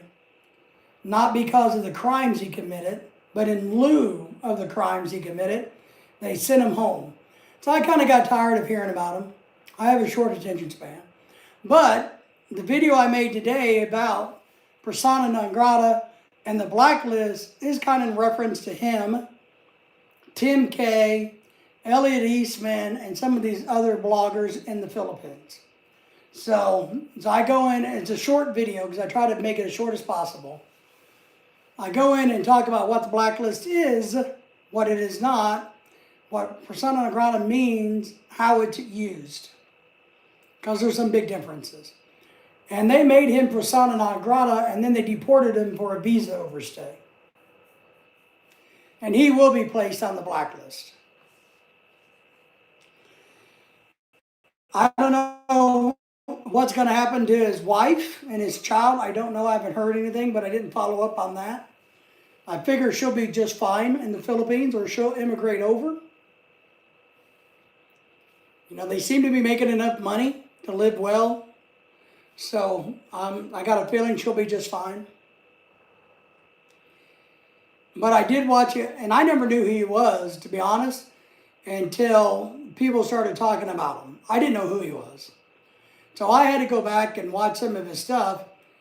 And I agree with people's remarks about him coming across creepy.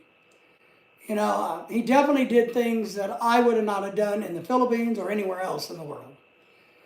You know, talking about little girls and their boobs, you know, really creepy. He was fixated on that. I don't know. He did a lot of things that are, so I understand why people are upset at him, why the government would be upset at him. I think the government outsmarted him, meaning instead of arresting him and taking him into court, his visa expired, so they deported him. So he's not going to be tried criminally, but they got him out of the country.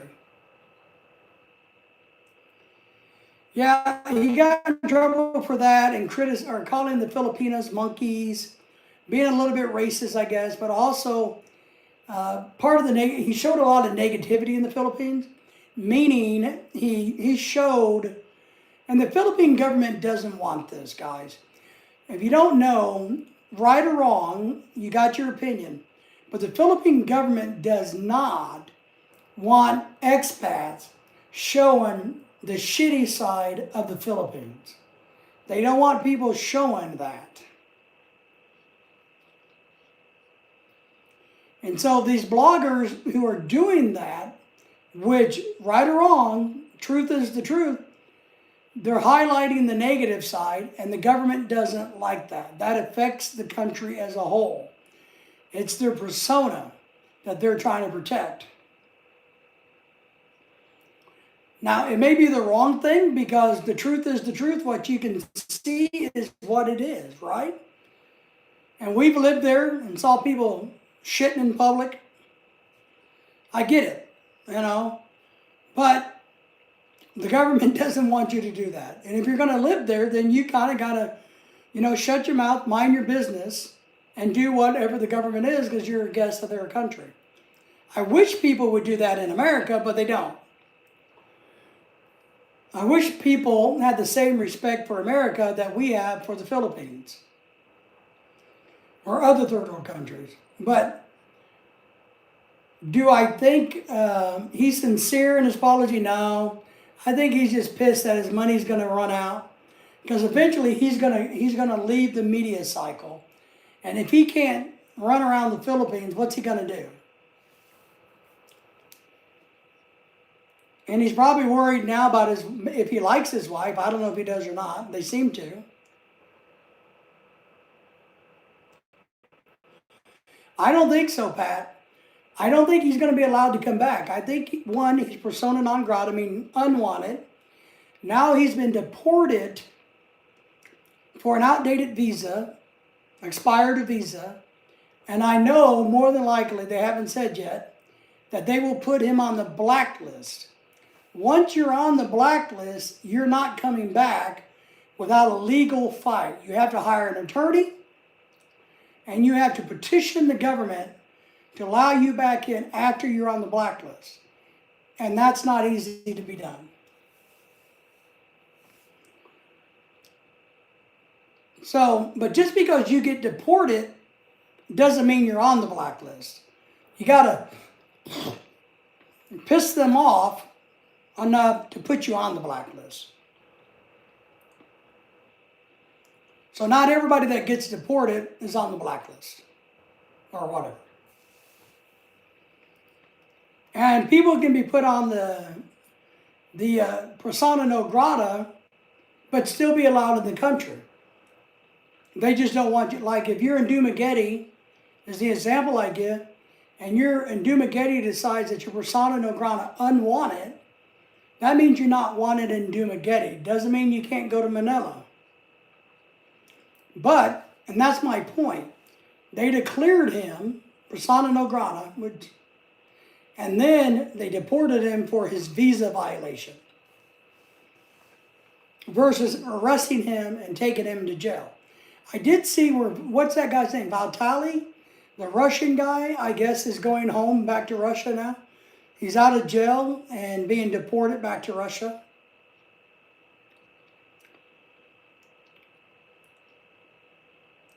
I don't think it's really hard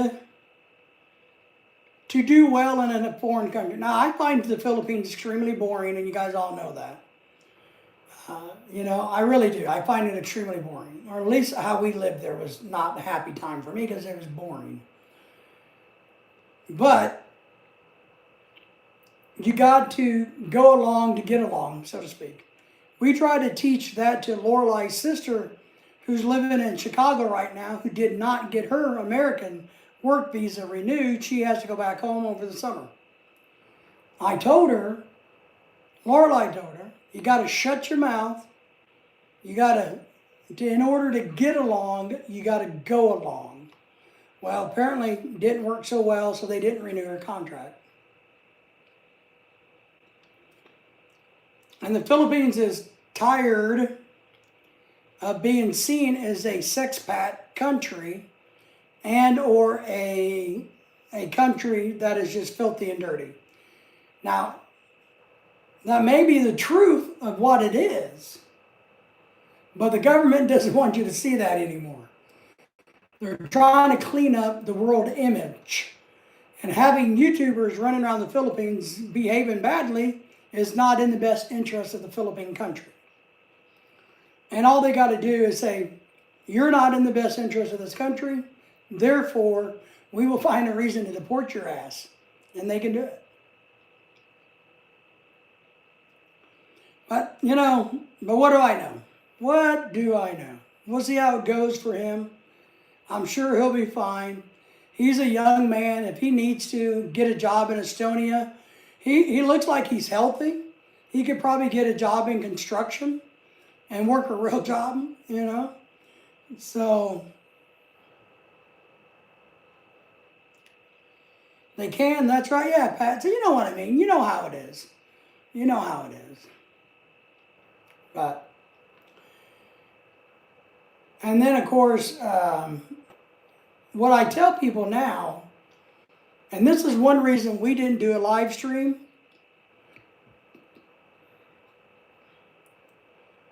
We didn't do a live stream on New Year's Eve about the rice this year.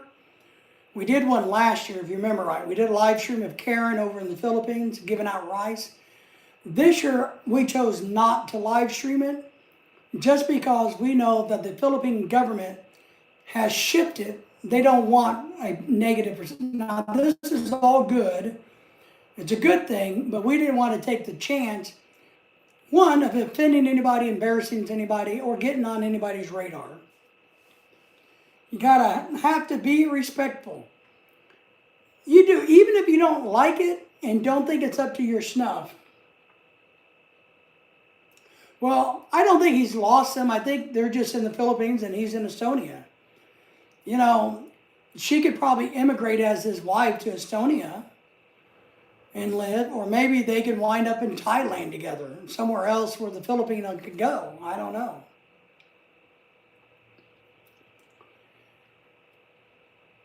Even if you don't like it, since it's not yours, you have to respect it. And that is hard to do. But a lot of people go, well, he was just living his best life. I watched just a little bit of his channel, and he was not living his best life. He was YouTubing and exploiting the Philippine world for clicks, views, and money. So he wasn't it's like Paul, the old dog, new tricks. You know how they pimp out girls. And baby Lou, baby May, whatever the hell her name is. They're not enjoying the best days of their life. They're doing these things intentionally. There's a lot of YouTubers that truly are just enjoying the Philippines and trying to have a good time and not worried about the politics and everything else. But I agree, he's creepy because I watched some of his video and went, yeah, if he said those things about my wife or my daughter, if I had a daughter, you know, I would not be happy with him. I would have to have a serious discussion, you know, after he got himself picked up out of the dirt. So he did this to himself. I believe he did it intentionally. What a lot of people is not understanding, the Philippine government is no longer playing with you. They're taking this seriously and they're going to handle it. So they're no longer are saying, you bring so much money to our country as an expat, as a visitor, that we're going to let you make fun of us. They finally have said, no, we're not going to do that. Now, do I wish the Philippine government would step up and say, we don't want to treat the place like a trash can anymore, so we're going to put a program into place to keep the Philippines cleaner? Absolutely. But they want their public image, the negative of their public image, not to be seen worldwide. Yeah, so they're not playing games, unlike America. So, and I told the example the other day when we've been all over the world, not all over the world, we've been in a lot of places. I've done a lot of live streams, a bunch of different places. We were in Aruba, I think it was Aruba or Curacao, I think it was Aruba. And I don't know, I'm standing on the beach looking this way, and out from the beach shower comes a completely naked chick. What? You know, but I'm live streaming, I was making a video. But I didn't point my camera to her, try to get her on video. I diverted and looked the other way. Now, it was no big deal to her to be naked, but, you know, it's not what I do, right? It's not, you know. But somebody like him, he would have fixated on that and put that out there. So the bloggers have to do a better job of understanding not only the social norms of where they're at, but also you got to have your own boundaries and your own set of morals and scruples. Could I have videoed her? She probably wouldn't have minded. I was standing out there with the camera. There was other people around. So she walked out.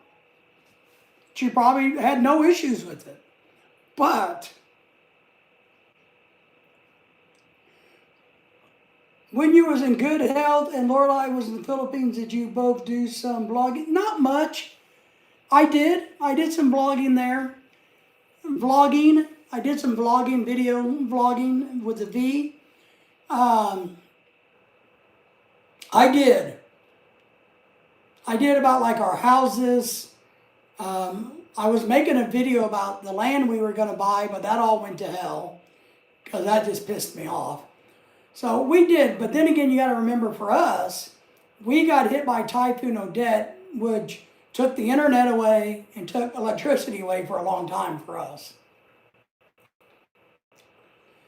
Henry's in the house. Everybody say hello to Henry. Good to see you, Henry. How are you? Are you ready for the cool weather? So I did. I made some videos from the Philippines. They're on my YouTube channel under, I think Moving to the Philippines is the playlist. There's a bunch of videos in there about the Philippines, about living there, about traveling there, about the dogs. There's a lot of stuff there. But we ran out of internet and electricity when the typhoon hit us. We were going to do more, but we were extremely bored.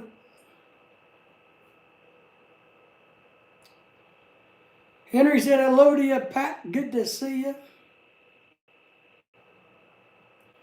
So I think people need to be, this should be a cautionary tale, not only for vloggers in the Philippines, worldwide, that not only for them, but also just normal people going over thinking they can, and this is for not only expats, white expats. This should be for the Koreans, the Chinese, who come over to the Philippines and use it kind of like what we would used to consider Tijuana in Mexico, a party place where they can just come over and drink and have sex and do whatever they want and go back to their country. Korea does that, China does that. So this should be a little bit of a heads up to them that you got to be careful about your behavior. Henry says, I am getting ready for cold weather. Good. I think we're supposed to get it this weekend. You know, it's already slightly snowing where Pat is, the East Coast. I don't think it's going to dip down as far as they say, but they're even say parts of Florida is going to be in the 40s and maybe even the 30s. And then next weekend, I think it's supposed to be another big cold blast. And you're supposed to get some bad weather too.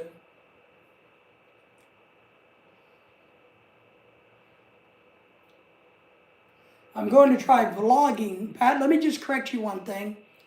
You're not going to blog, you're going to vlog with a V. So it's not a B, it's a V as in Victoria. So you're going to be video logging in the Philippines. So when you, just so that you look like you know more, you're more professional. It's vlogging, not blogging, blah, blah, blah, blah, blah. You get the point. But you should. You know, you should make a video about everything that you do and post it. I think it's fine. Yeah, I know, Pat. So you're fine. I'm just, you know. Really, Henry says, yes, I misspelled it. Yes, still don't have TV yet, so I don't know anything about the weather. All right. Ozzy says, hello to you, Henry. Well, I can be your weatherman. I don't think it's going to be horrible. Originally, they said that you guys were going to, all the way down into Miami was going to be in the 40s. But I don't think that's going to happen. But yeah, I think when you do the Philippine thing, do little videos about your trip. The plane ride. We did that. We have videos of us flying all over the place to Vegas and, you know, old videos. Nobody watches, but we've done them. It gives us something to do. And I'm making a video about the blacklist and stuff. They're going to go out tomorrow. I got a couple more things coming in that I bought. I'm going to do a product review on. I bought some new head clippers, so really nice ones. So I'm going to do a box thing on that. Yeah. Henry says hello to you, Ozzy. Yeah, I would agree it'd be interesting. Now I remember back in the 90s when Florida's orange crop froze. I remember that. But I just don't think it's going to be as bad as they say it is this week. Well, Pat, you know, your channel is about whatever you want it to be about, and you should, is what we do. You know, our channel truly is about whatever Lorelei and I do. If we go to the mall, we make a video. If we're going on a trip, we make videos. If we're talking and working on the Philippine stuff, you know, we go on the video. If we're doing medical stuff, which I'm going to do next week, which I got a video I'm going to make about some medical stuff I'm going to do, I just do that. And I think that's a good way to do it. You know, I know most people really like travel channels with these young people who are healthy and good looking, and they can run around the world and show you really cool things. We can't do that. Physically, I can't do that. So I have to build my stuff in and around what we can do. It's like having parties and events. I live stream them. I make videos.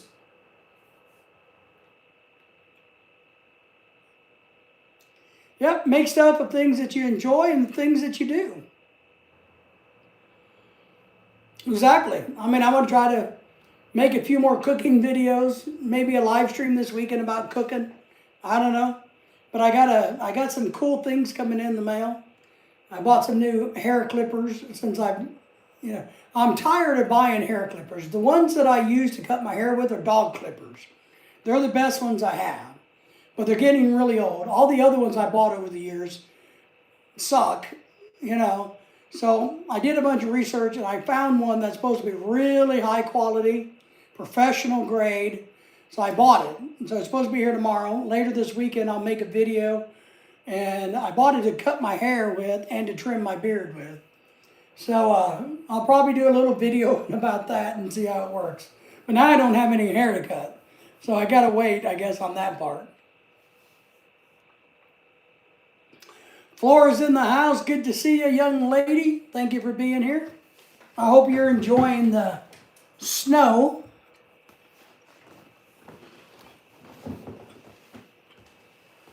I did hear some negative news about Columbus, Indiana the other day.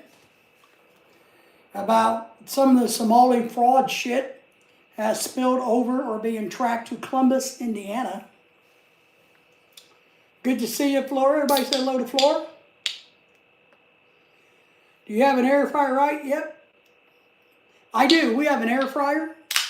We have several air fryers.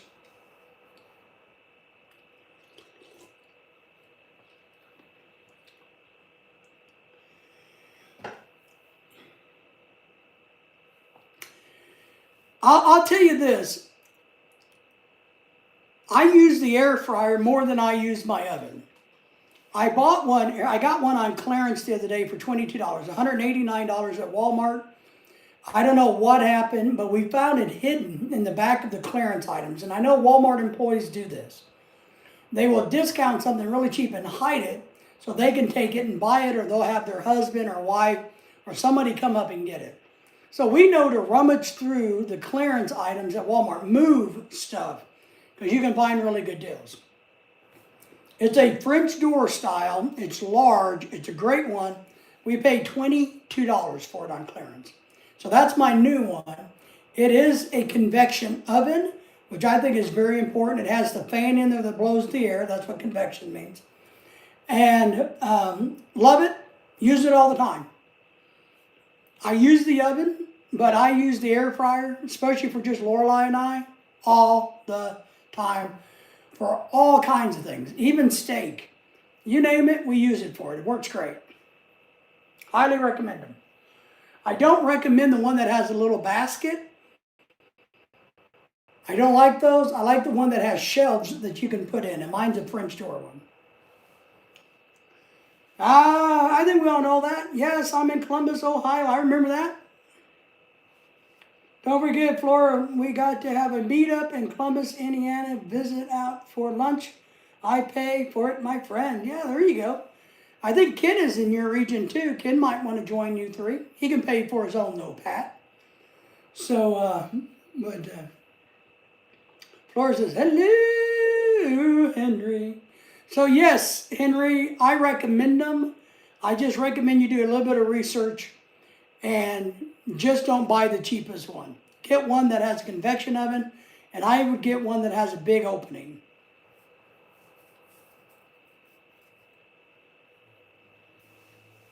But we like them. Use them all the time.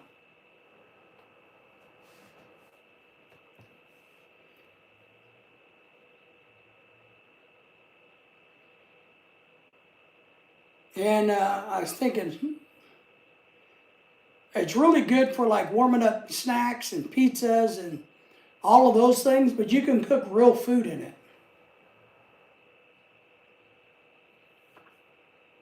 When I make Sloppy Joe empanadas this weekend, if I get around to it, I'm going to try to make them in the air fryer. I don't know how well it's going to work in the air fryer versus being fried. I might do a test and deep fry a couple and try to make a few in the air fryer. So I'm going to try to make Sloppy Joe empanadas this weekend, if I feel like it. Lorelai and I got a few other things to do. If I don't get it done this weekend, I'll wait when it's really cold.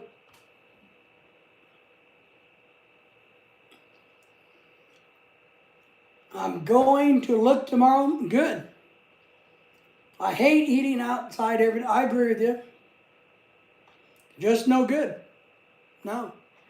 I mean, we cook all kinds. We cook fish. All kinds of stuff in there. We really do. They got some that even have a rotisserie component. Ours does not, but those are cool. But I highly recommend you get one that doesn't have the basket, but has trays. Grilled cheese, I got a panini press that I use for sandwiches. But I do flat sandwiches in the toaster oven, where I open them up and I put the cheese and the meat like they do at Subway and other places. Do that in the toaster oven. Takes 1-2 minutes, get them nice and hot and toasted. Works great. The big party we just had for the baby shower, I would say 60% of the food was cooked in the toaster ovens. I had to cook the ribs in the oven because they were so big, but everything else pretty much was cooked in the toaster oven, maybe 90%. Wood burning stove, yeah. Now they're not too horrible to purchase. Put one in, just make sure you get the proper distance from the wall so you don't burn the house down.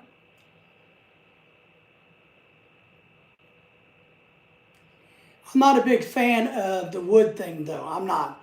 I don't like the smell so much. And I have a problem with drying out really easily, so I keep a humidifier running in this house during the winter. So when you have wood burning or a fireplace burning, real wood, you definitely can have issues with your house being super dry and a little smelly.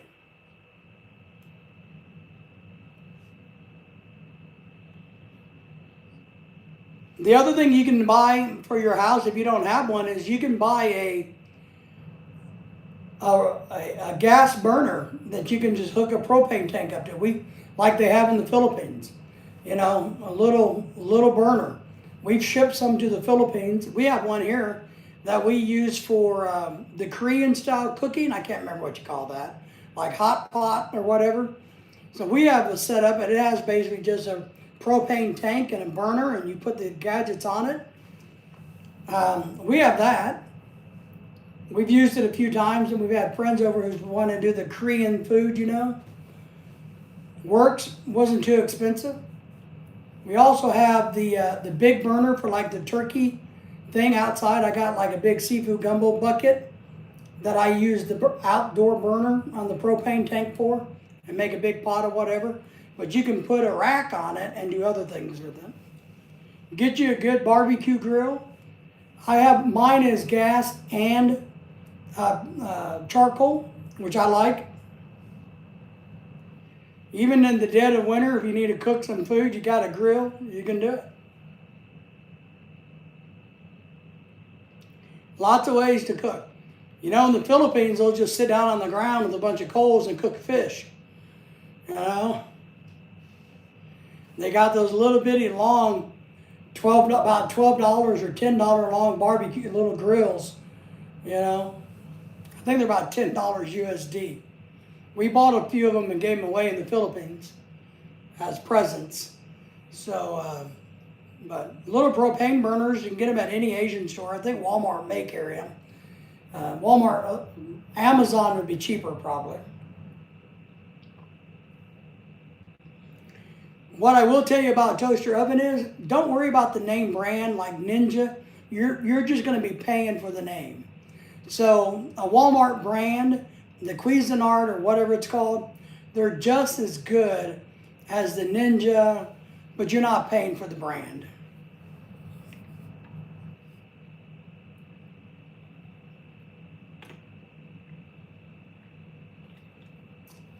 Yep, very true. I got one, but I really don't like it. I don't mind using the grill. I wish we had a better house that had a better outdoor space in it, because I don't mind cooking outdoors. But then again, it's only Lorelai and I. That's part of our problem. It's only 2 people. Firing up the barbecue grill for 2 people seems to be a waste. Now, George Foreman's dead. His grill is still for sale. His grill works great. It's just a contact grill, but it works great. I mean, a panini press is very similar to it. It just has a hinge on it that lifts up over the sandwich. So instead of being a complete clam, it's like this. Yeah, that's what I mean. They may have more bells and whistles, but yeah, he passed away a while back. I don't remember when. Let me Google it.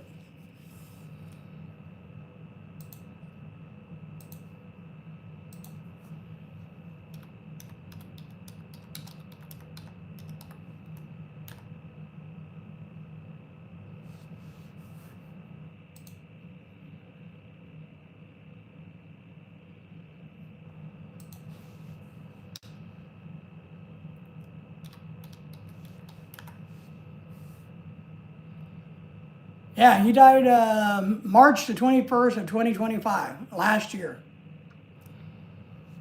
Yeah, he passed away last year, Henry. March the 21st. There's a documentary, I can't remember if it's on Netflix or Hulu, but there's a documentary of him out there that's really good. And I mean really, really good. I think it's on Hulu or Prime.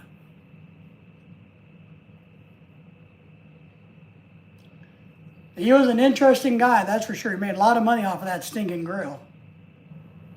Yep, you were close. I like the George Foreman grill. I think we have one. I don't use it much because I like the toaster oven more. It's easier. It's less messy. But back, years ago, I used the George Foreman grill, man, a lot. I cooked chicken and hamburger and steak, sandwiches, you name it. I used it a lot back when I was single, and I worked a lot. I did my consulting business and taught part-time and taught full-time. Man, I used this George Foreman grill a lot, and I mean a lot. The only thing I didn't like about it wasn't temperature controlled. It was one temperature.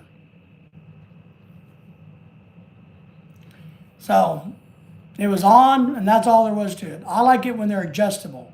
You could set it to 350 or 400,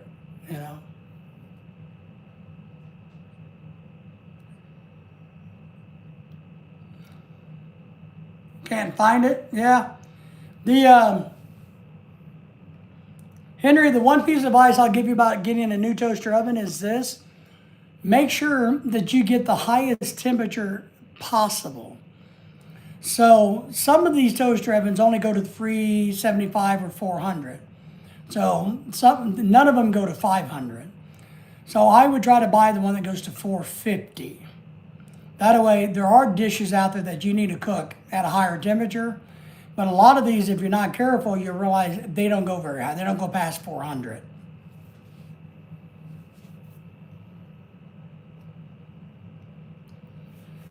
But yeah, if we had a bunch of people around us, I would cook out quite a bit. It'd be easier. But with Lorelai and I still cook out during the summer, meat for her to eat. But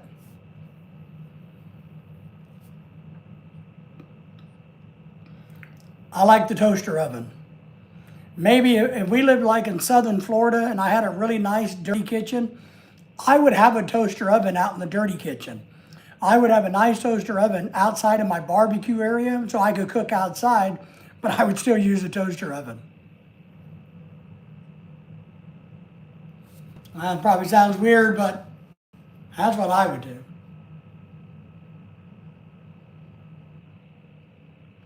You had one that went all the way up to 500, but I don't know what happened to it.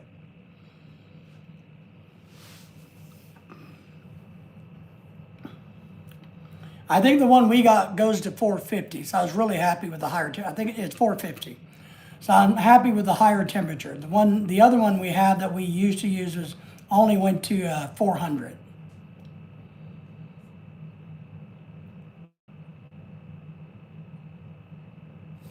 Maybe, let me look. I'm sure they're still for sale. Let me pull Amazon up. I got it right here. I'm sure there's shitloads of knockoffs now.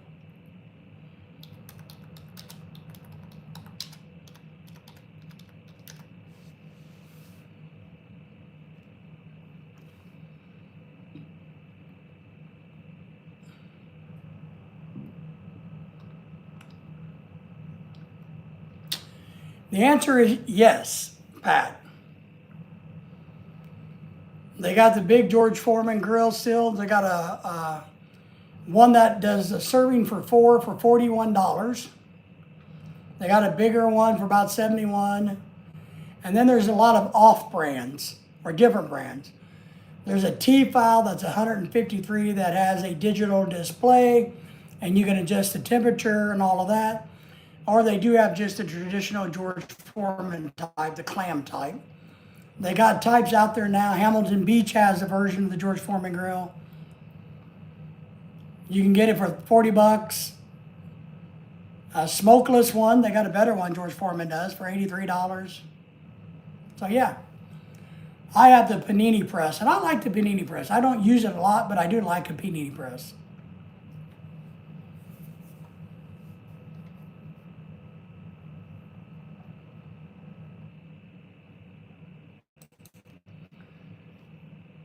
So yes, mine was a white one. Mine was a smaller white one. Used it a lot, and I mean a lot, when I was younger. Because it was so much easier to just come home and throw a few hot dogs on it. And then you could toast a little hot dog, because I like toasted hot dog buns. And then you could toss the hot dog bun and you'd be all good, right? But I like the panini press, but I like the toaster oven. It's our go-to kitchen gadget. The microwave gets used every day because, you know, we warm up Lily's food in it and stuff like that. But I probably use the toaster oven even more than the microwave oven.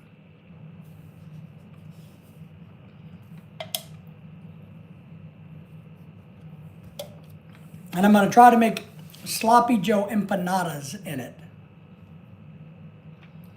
And if you watch some videos, there's some cooking tips or tricks that you can use when it comes to, what are they called?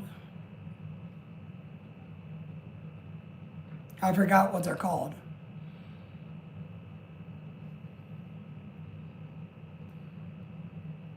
What are they called?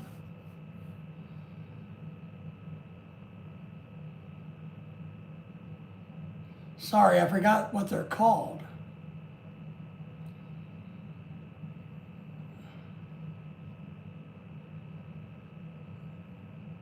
Toaster oven? There's a couple of tricks you can use with your toaster oven. I forgot my brain.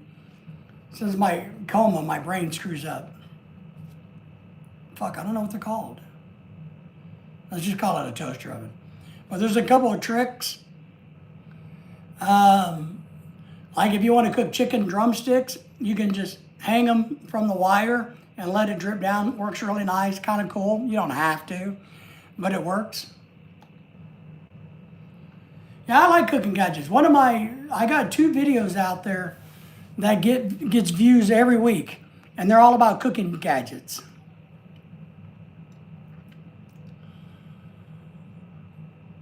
Pat says, the things I haven't tried yet, I'm going to start buying, and cooking gadgets, yeah.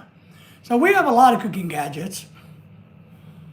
And but I got a couple of videos that get a lot of views every week, and they're basically cooking videos.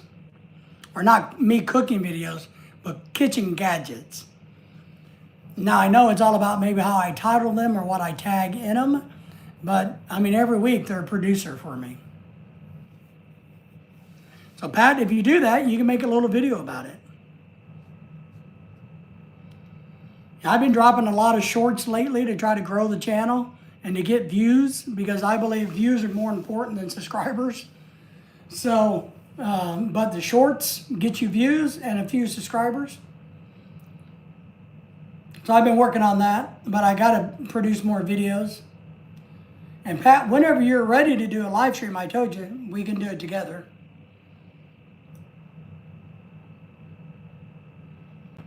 Kitchen gadgets are one of my favorite things. The only problem is we have a lot of them.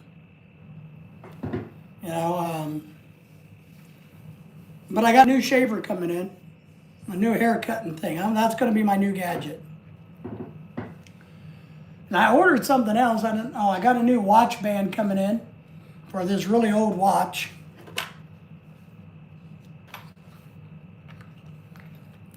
So I'm waiting for it. I'll probably do a little something on watches.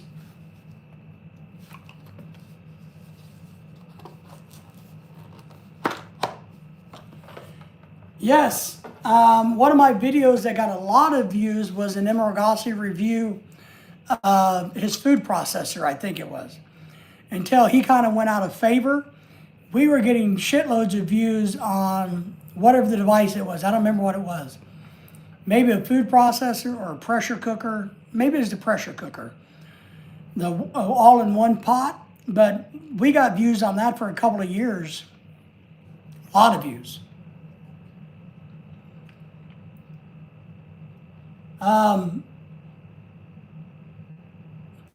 I have, and it's really good. I think you're paying for the name, to be honest, Henry. I looked at his because I wanted to buy. I've been wanting to buy a new one for quite a while because the little one we have is too small.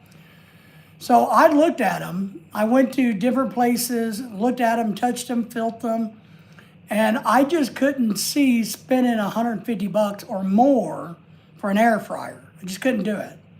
So when we stumbled across the one for $22 that was originally $189, I bought it.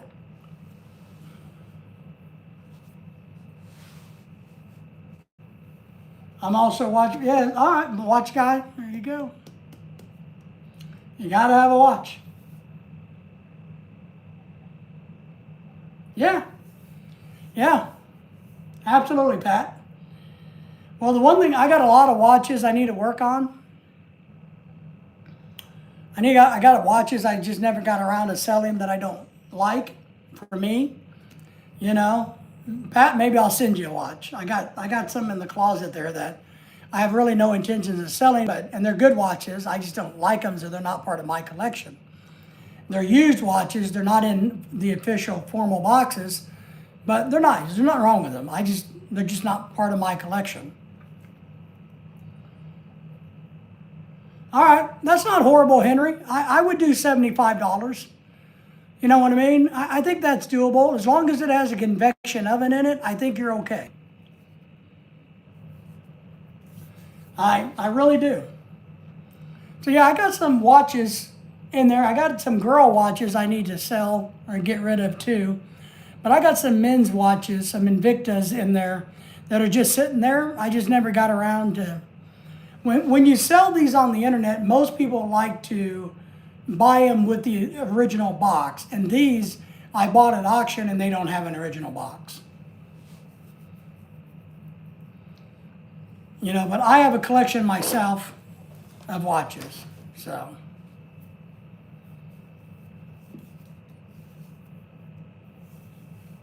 Hold on, Pat, I'll show you. You guys stay there a second. Let me get up.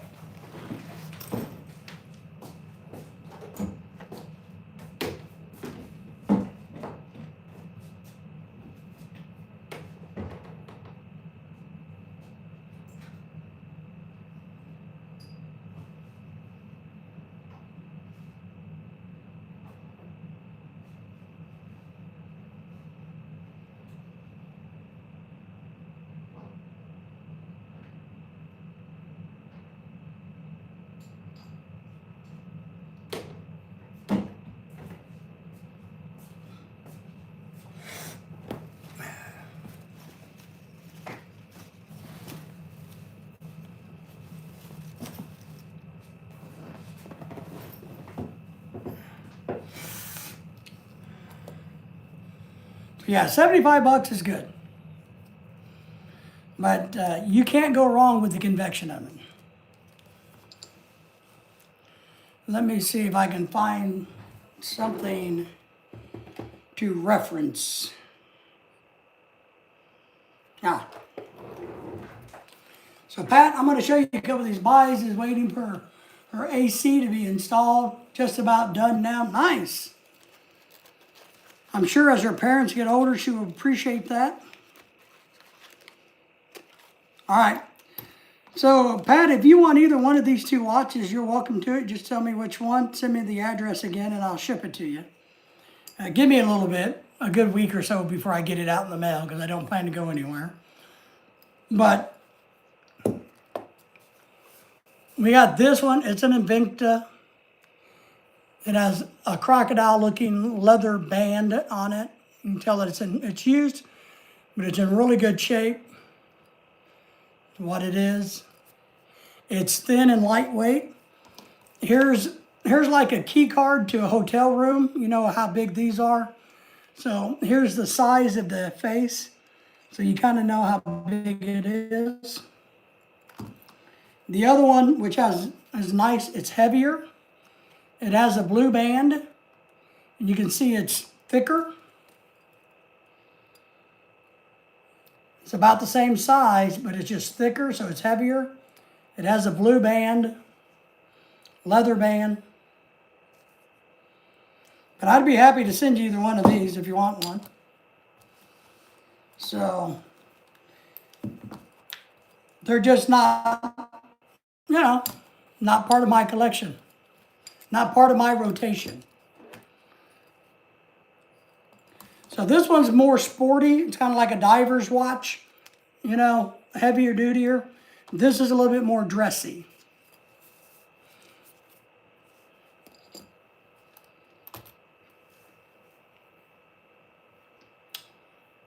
Looks good. Yes, I like both. All right, you want me just to pick one and send it to you, Pat?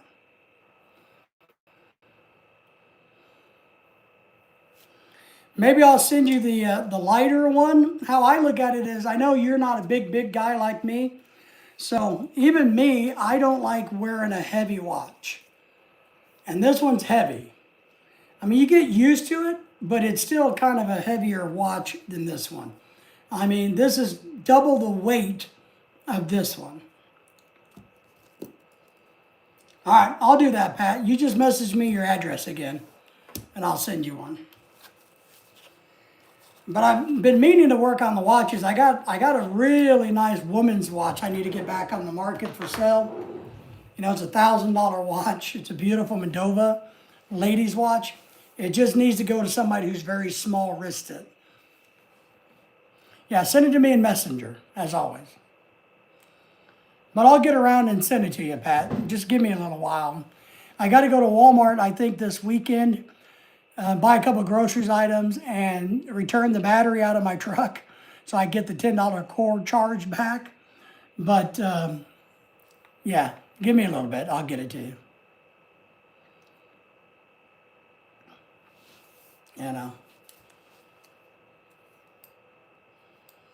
But yeah, I'll put new batteries in them also. Before I ship them to you, I'll get a new battery. Because I have a whole watch repair kit and stuff in mind. So I would buy watches at auction and then flip them and sell them. So I just haven't got around to doing much of it lately. Been busy. Been bored. I don't know. I say all the time I've been busy, but I don't know what the hell I've been busy doing. It seems like life is passing me by.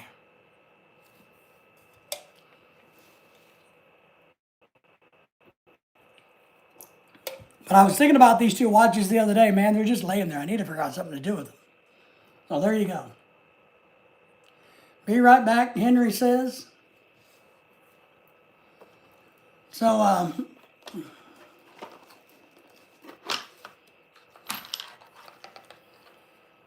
this one here is something I picked up at auction. I picked up the watch part, and I bought a new band for it.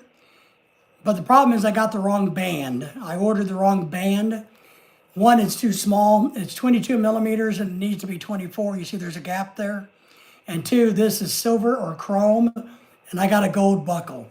So I got a different band coming in, and sometime this week, next week, I got to swap the bands out. And then this one goes into my collection. I'm going to wear this. I like these type of watches. So this one goes into my personal collection when it comes in. Ozzy says, right on. So I'm more of those, what I call old school gentleman watches. I like the most. I like rectangular ones. I like old watches. I have a couple in here that I need to work on too. I got watches everywhere. I'm telling you. So I think this is a really cool watch. I can't remember if it works or not. I got it at auction. I need to play with it and see. I don't know if the numbers work on this one, but I know it works. So I think this is a cool watch. It's a pretty watch.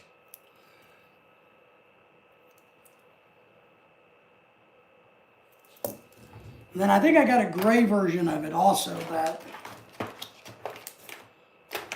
it's somewhere in here.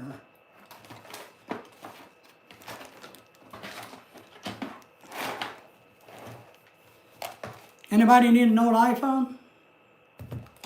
I need to figure out what the hell to do with this old iPhone that I found. Oh, maybe I put it back over there. All right, I'm gonna leave that out and do some. I need to do something with that black watch. You haven't owned a watch in years? Henry likes pocket watches. I like watches. I think they're an accessory. I don't really like to wear watches unless I'm wearing one as an accessory because I don't like getting them caught up in things. Now, I do have a watch. It's a Timex. I can't remember the brand, but it's a Timex designed for the outdoors. You know, one of those rugged looking ones that can get really wet and muddy and dirty and gross. I do have one of those that I wear when I go fishing from time to time so that I don't have to look at my phone or touch, you know.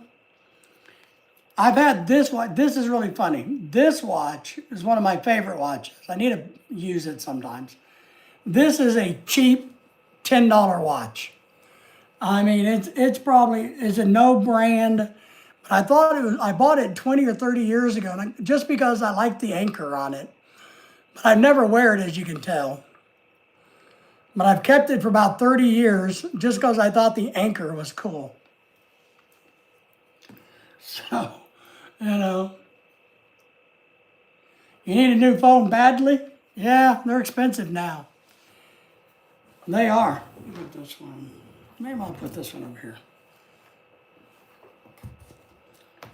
Yeah, they said that this is like an iPhone. I found this in a piece of a used chair I bought that I sit on outside. I was digging around cleaning it one day, and I found this in there. We got it to power up, but they said it was like an iPhone 8. I guess I don't know what you do with these, but I got to figure out something to do with these one of these days. It's just sitting there clogging up my desk drawer. Yeah, it's really a cheap watch. I mean,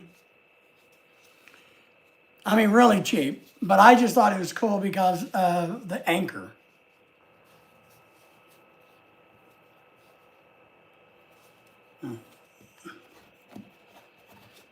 I'll put it over here in my secondary watch box.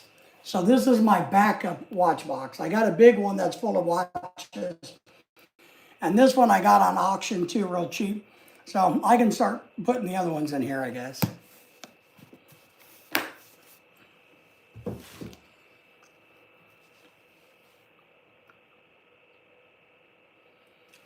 Just get a new phone like the iPhone flip. iPhone makes a flip phone? I thought that was an Android or something.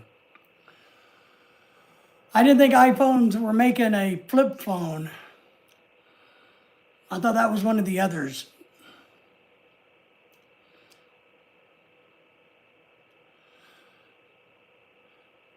Yeah, I'm gonna send it in a box. Let me show you what I'm gonna send it in, so you know.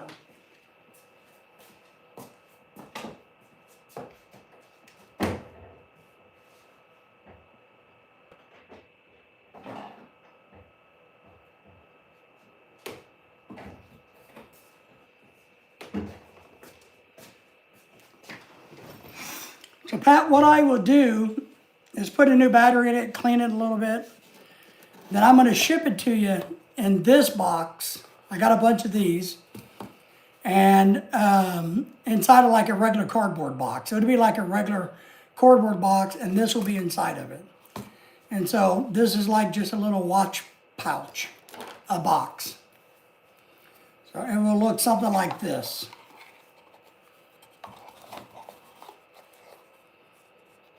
So you'll have a little box for the watch. All right, Pat? So I'll do that. This will be wrapped up inside another box.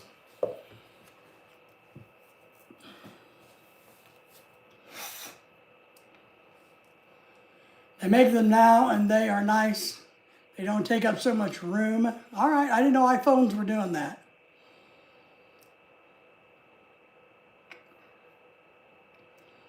Let's see, folding phones, that's interesting.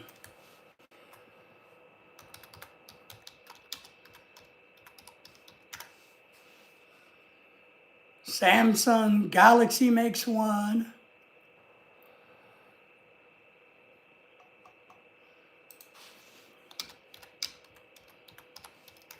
You know, and to be honest, if we weren't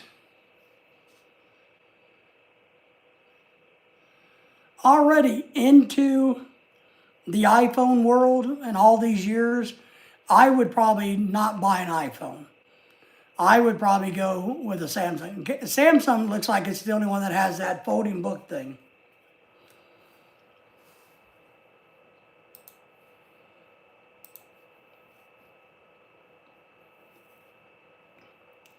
Me and my grandfather always been watch collectors. Nice, good. Got you started a long time ago. Nice, nice, yeah.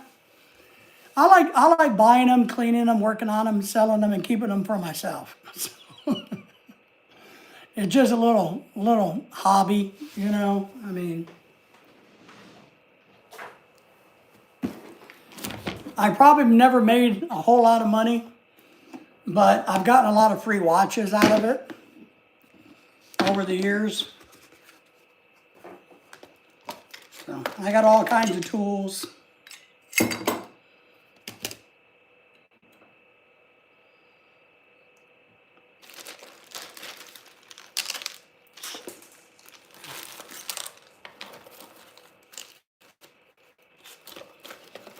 So here's a nice silver one from the 80s. This is from the 80s. I think the date and time doesn't work on this one. This is like from the 1980s. But the band's really nice. It's nice.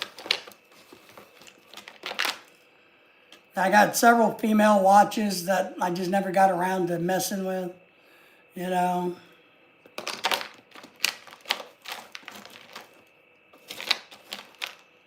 And ones like that, you know.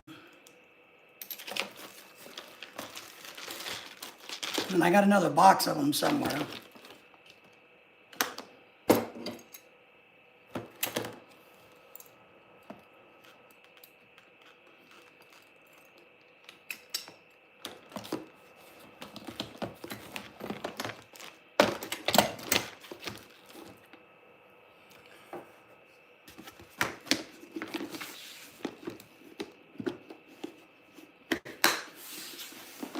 That's one that you had, but you dropped it. I tell you one thing I have that I use a lot of, and you're going to think I'm a little crazy.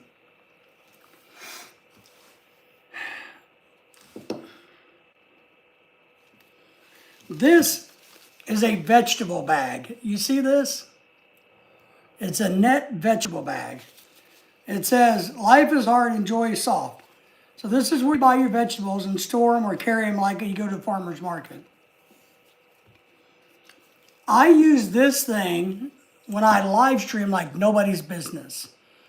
It's always on my mobility scooter or it's on my tripod, hooked to the tripod, because I put the extra battery in here and it carries the weight. I can put other items in here that I need. That's all accessible real quick and easy. I use one of these little bags like you can't believe when I'm out live streaming in public or even here at the house. So, you know, Lorelai got this as a gift somewhere. I'm like, oh, that'd be perfect to hold my big heavy battery, you know. So that's what I use for that, you know. It washes everything. Oh, I do got a new tripod coming in. I'll share that. Maybe I'll do a video about that too. I got a new tripod. I don't know where the broken part is. I broke the one I've been using. I have a tendency to break things. And I broke the one I've been using. I broke the head off. And just so much cheap Chinese crap out there. And I showed you a long time ago how I use heavy duty metal clamps and brackets for things versus the plastic ones, because they break like this, you see. Yeah. So I went ahead and instead of buying another $20 tripod, I dropped about 80 bucks. That's supposed to be on a really good, high quality, super grade tripod, because I've gone through three tripods over the last 3 or 4 years. So I figured maybe instead of buying $20 ones, I'll just get an expensive one, and maybe it will last a lot longer. Yeah, there's a lot of things you can buy, you know, Pat, but I think just a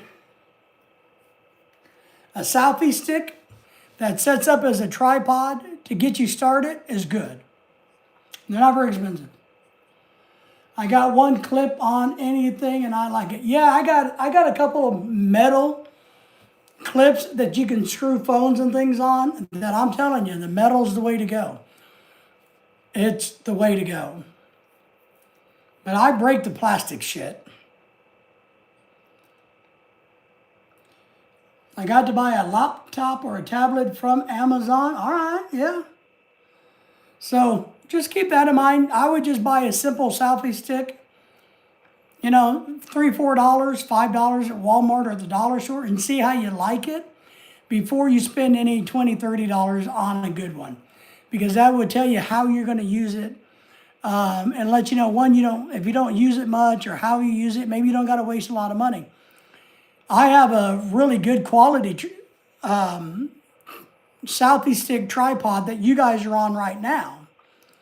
And I paid good money for it, but I don't like it. There's some things about it I really don't like. So I know not to do that. And I paid 30 or 40 bucks for this thing. I should have bought a $10 one and figured out what I liked and don't like. The metal ones work, I'm telling you. You know, they just do. Now, even the one I got, the really good quality one, isn't all metal. I think the head is still plastic, but it's supposed to be better than this. So it got really good ratings. So maybe I'll do an unboxing video on it. But there's also a big difference, at least for me, and what, you know, it's like at the parties we have at the house, a lot of those people will bring over a selfie stick that will go up to like 36 or 48 inches, and they got a tripod at the base, right? 3 legs at the base. I'll show you, Pat, because you guys are on one right now.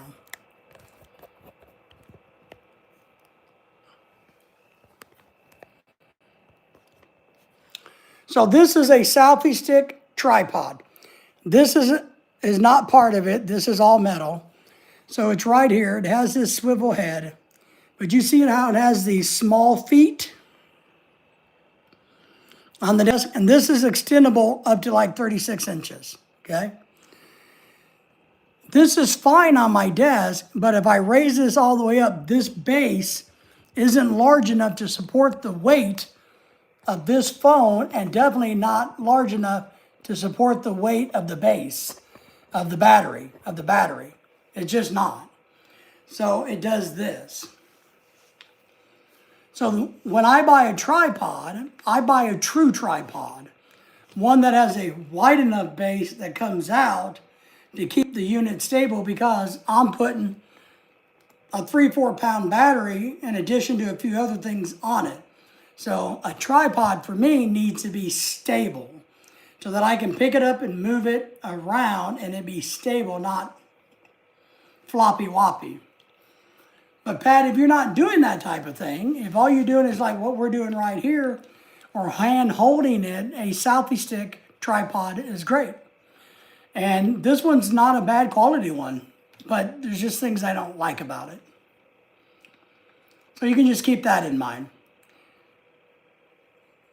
The tripod that I bought and the ones I've had have a traditional, very wide base.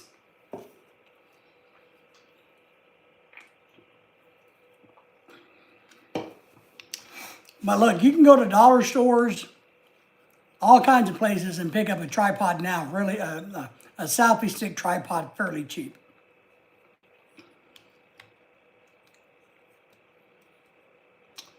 Yes, they are. I mean, the problem is the tripod I got sitting right here, it's a metal, but the head was plastic.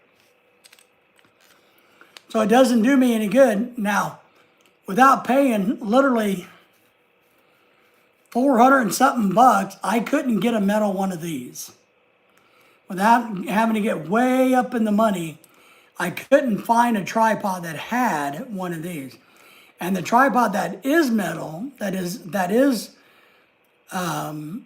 has a metal head, they're designed for like camera crews to mount cameras on. And they start around 400 and go way up to thousands of dollars. So I couldn't find one, but those are designed, they're a lot thicker, they're way heavier, they're way bigger and bulkier. And they're designed to put heavy camera equipment on. So my tripod over here is metal, but the head is plastic. And so when it fell over the other day, it busted the head off. Just the way it is. Yeah, if you can make a clip, that helps. You just got to be able to put the mount in. You know? The only good thing about this one had a level in it. I never really used it, but it has a little level. And a lot of them have a quick release that you can change this part out, which is really, really handy. If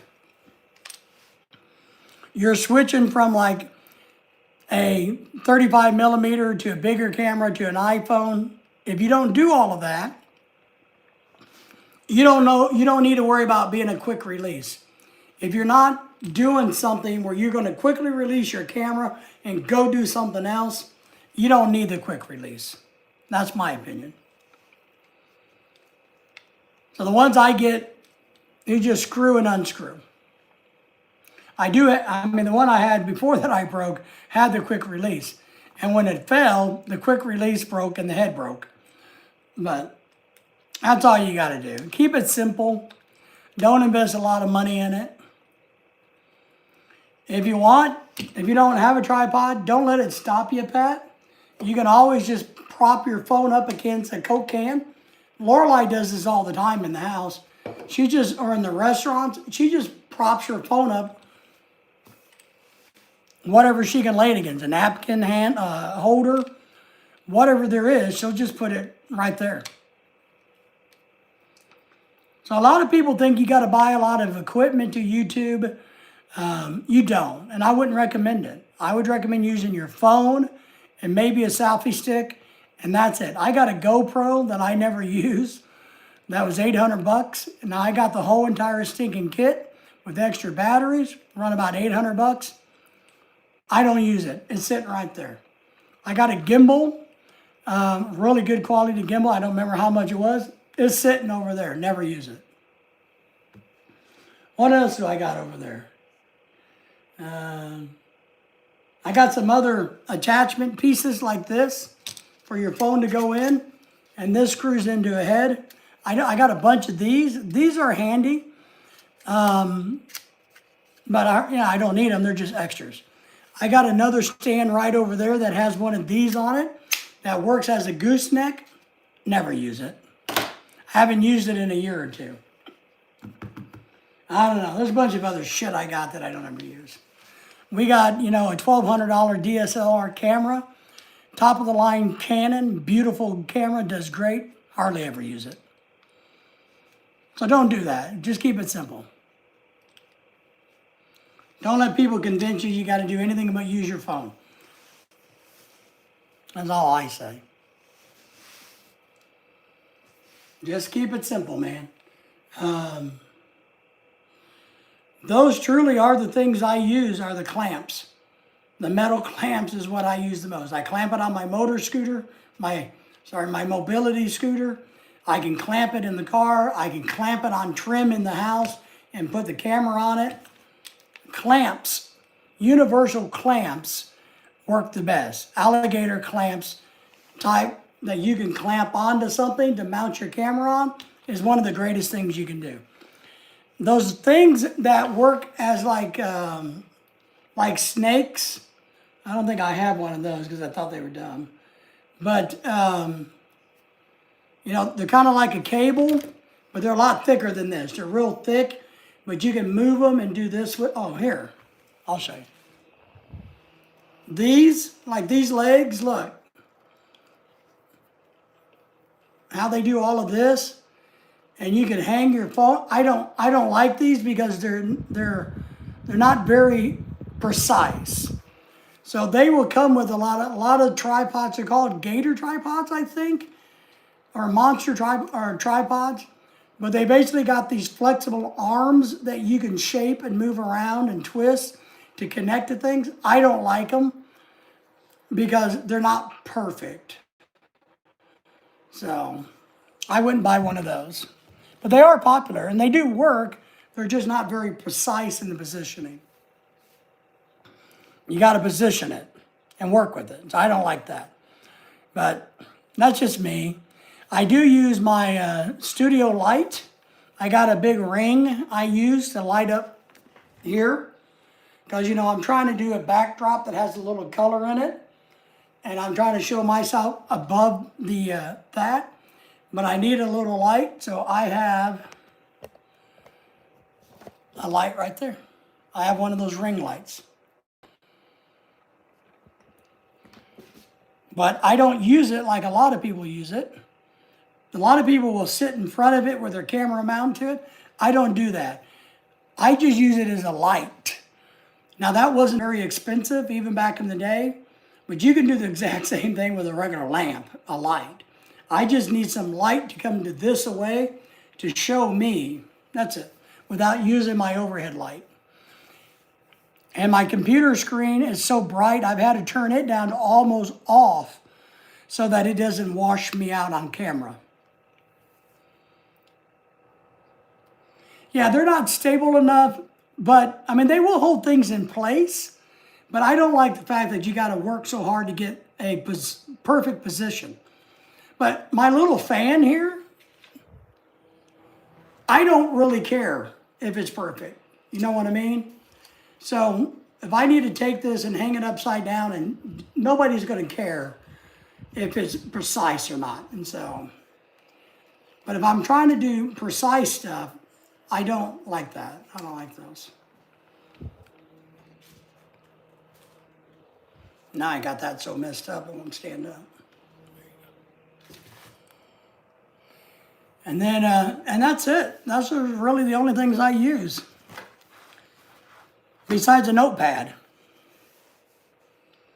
One of my most productive things I use in my YouTube world is a notepad. I take a lot of notes. I make a lot of notes, make a lot of scribbles. I did buy that new chest harness thing for unboxing. It seems to work, and I'm going to be using that. If you haven't seen it, I'll show it to you real quick.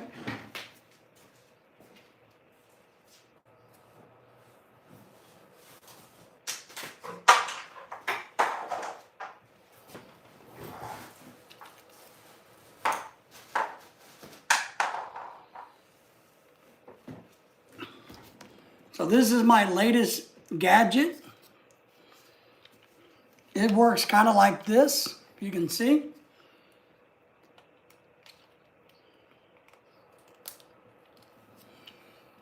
You can adjust this. The goal is to put your phone in here.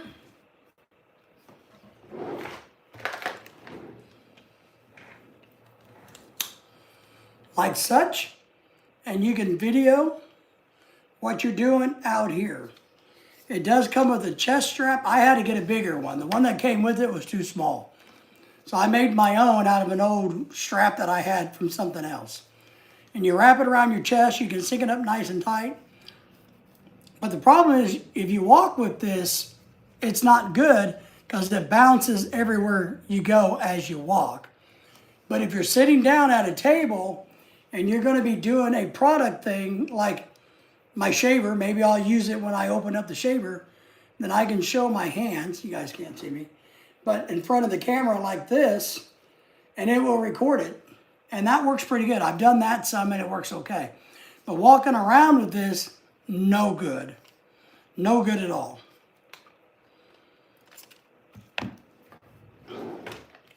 And then it just unlatches, kind of like there's a button right here.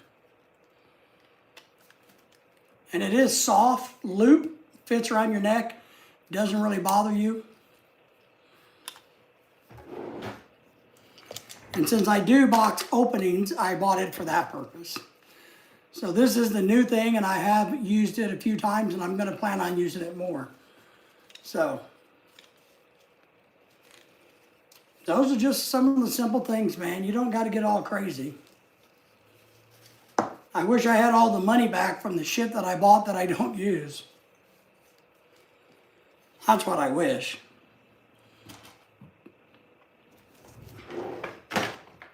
Oh, a lot of people use microphones, Pat and Henry.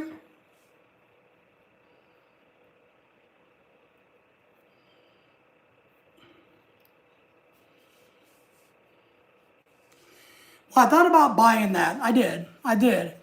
But you know, they're expensive. You got to get them in your prescription.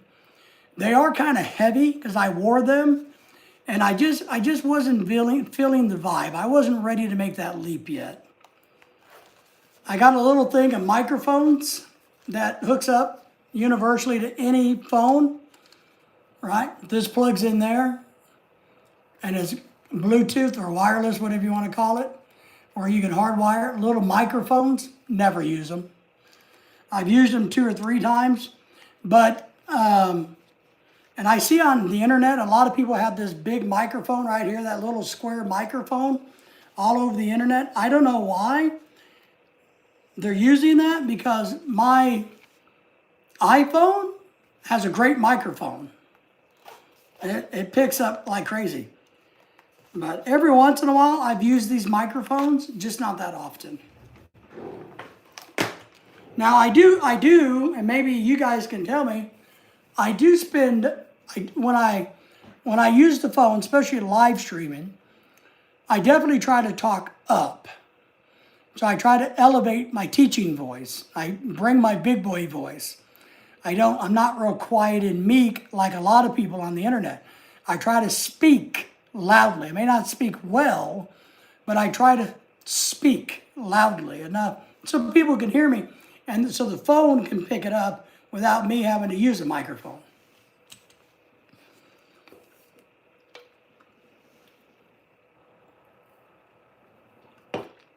And Henry, the glasses, the other thing I thought about with the glasses, because I tried them and used them at the store,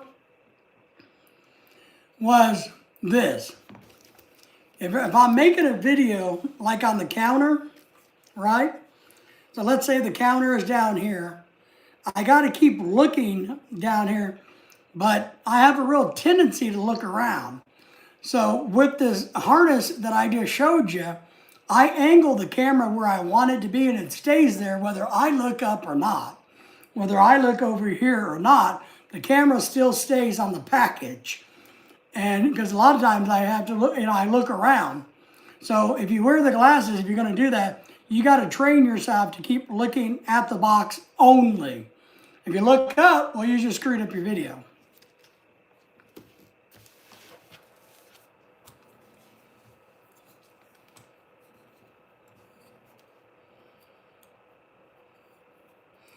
That's correct.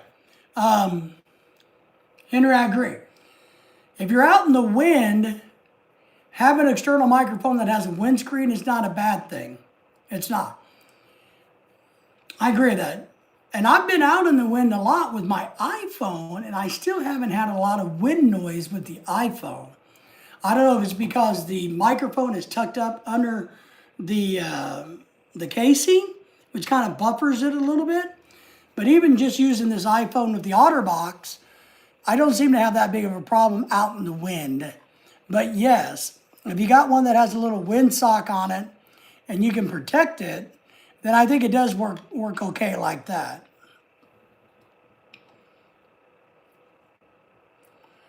And I've done that, but I don't know. I'm just like, well, the iPhone microphone seems to work pretty damn good, so why bother do anything else? And that's kind of what I do. Now, if the iPhone's going to be further away, which is not normally how I do it, then I would probably use a microphone. But a lot of the times, the stuff I do, the iPhone's literally within arm's reach. When I'm live streaming, I'm not talking to you guys when I'm 30 feet away from my phone.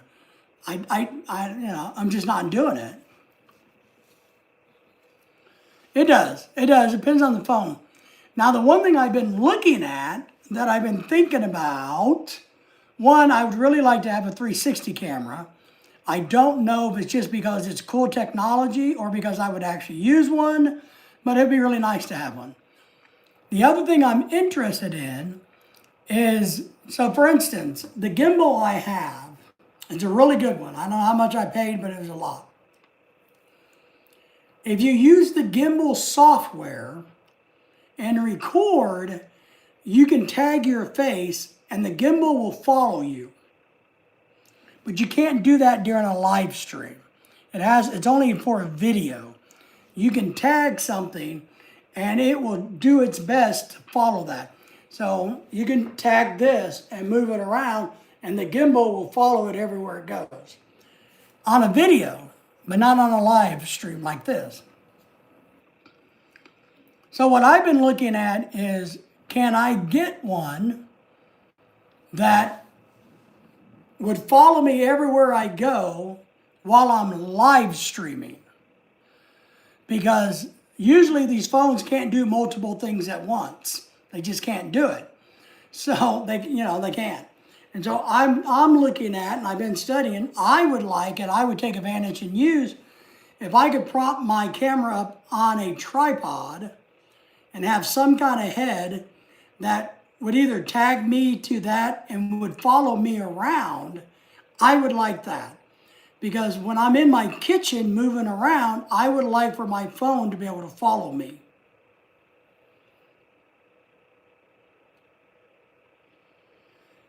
Sort of like those drugs that follow you around when you're making a video. Yeah, but wouldn't that be cool if you're doing this? Like when I got up to go to the closet a minute ago, the phone could have turned and followed me to my closet. I think that would be cool. So I am interested in that technology. Because as you guys have seen, a lot of videos I do is in the kitchen and I walk around a lot. I would like the camera to follow me.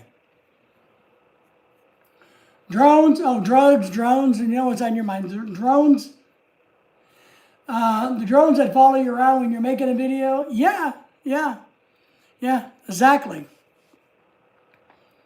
But you're not live streaming on a drone. That's, it's a video recording.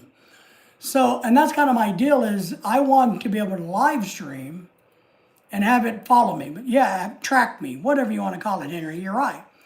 So, and I would like to have an underwater drone. I just know that I wouldn't use it but once or twice a year, and it's not worth the money me buying to go play with it 2 or 3 times a year and go, hey, I'm excited, and then have it sit on a shelf with everything else. But, we looked at doing the drone thing, but we don't get to enough interesting places where it wouldn't piss people off. Because a lot of people don't like drones. Even in the Philippines, there's issue with drones. Here in America, there's a lot of issues. You can't take them on a cruise ship. You can't take them into port of calls. So there's a lot of places they don't allow you to have drones. So why take it? Why buy one? They're like when we went on the cruises, no drones allowed. I think it's cool, and I think it's great technology. I just don't know if we would get enough use out of it. Tim's in the house. Good evening, Tim. Good to see you, my friend. How are you? How's things in the Philippines? Everybody say hello to Tim.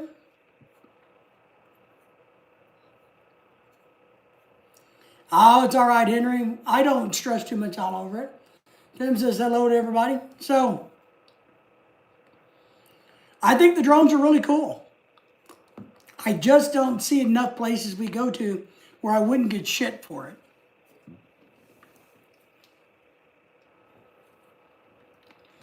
If I still owned a boat and I could go out on the lake, I could make some really cool drone videos, but I don't have a boat. You know what I mean?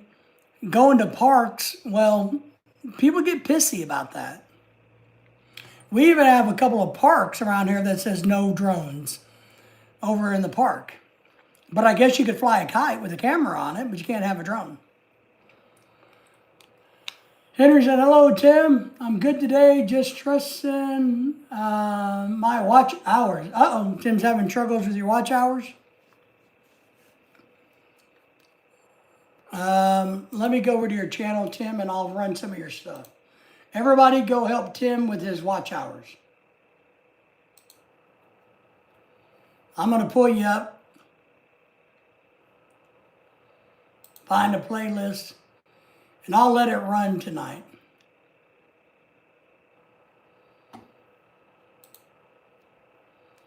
Are you getting close to getting bumped?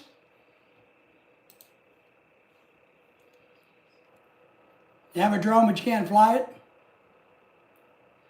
So I'll do that. And everybody else go over there and help Tim out with his watch hours.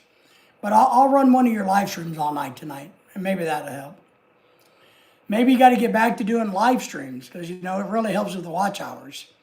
It helps you grow overall, but it helps with the watch hours. We are just lucky enough that our evergreen videos and the live streams together keeps me in good status when it comes to watch hours. So I don't stress over mine because my evergreen videos produce enough hours to keep me alive. But still, got to be careful. Lost 800 hours in 2 days? Wow. Are they purging your hours? Now, you only got to have 3,000 hours now, right? Instead of 4,000? I can find you a nice, yeah, I can find nice boats too, but I'm not going to buy a boat. A boat's a big, gigantic waste of money. Unless you got the money to waste, sailboats and bass boats and everything other than boat is a big ass waste of money. I've owned 2 boats. I've enjoyed them, but there's a lot of work, money that comes with it.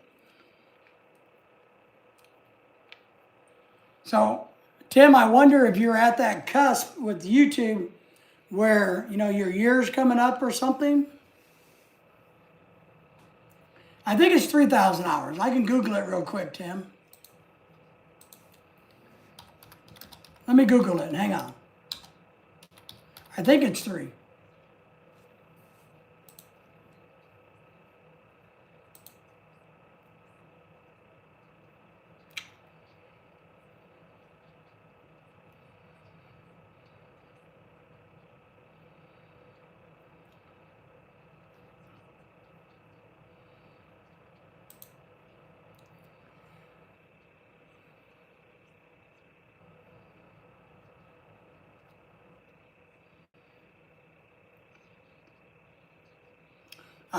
All right, so here's the deal. Let me say this and I get caught up here. All right, Tim, so full level monetization is still 1,000 and 4,000. 1,000 subs, 4,000 watch hours in a 12-month period, or 10 million short views. 10 million short views keeps you monetized. They have a lower level, which is 500 and 3,000 and 3 million. But what it says is YouTube added a lower monetization tier that gives creators access to funding, and some other features, but not a cut of ad revenue. If you want ad revenue, you got to hit the 4 and 1.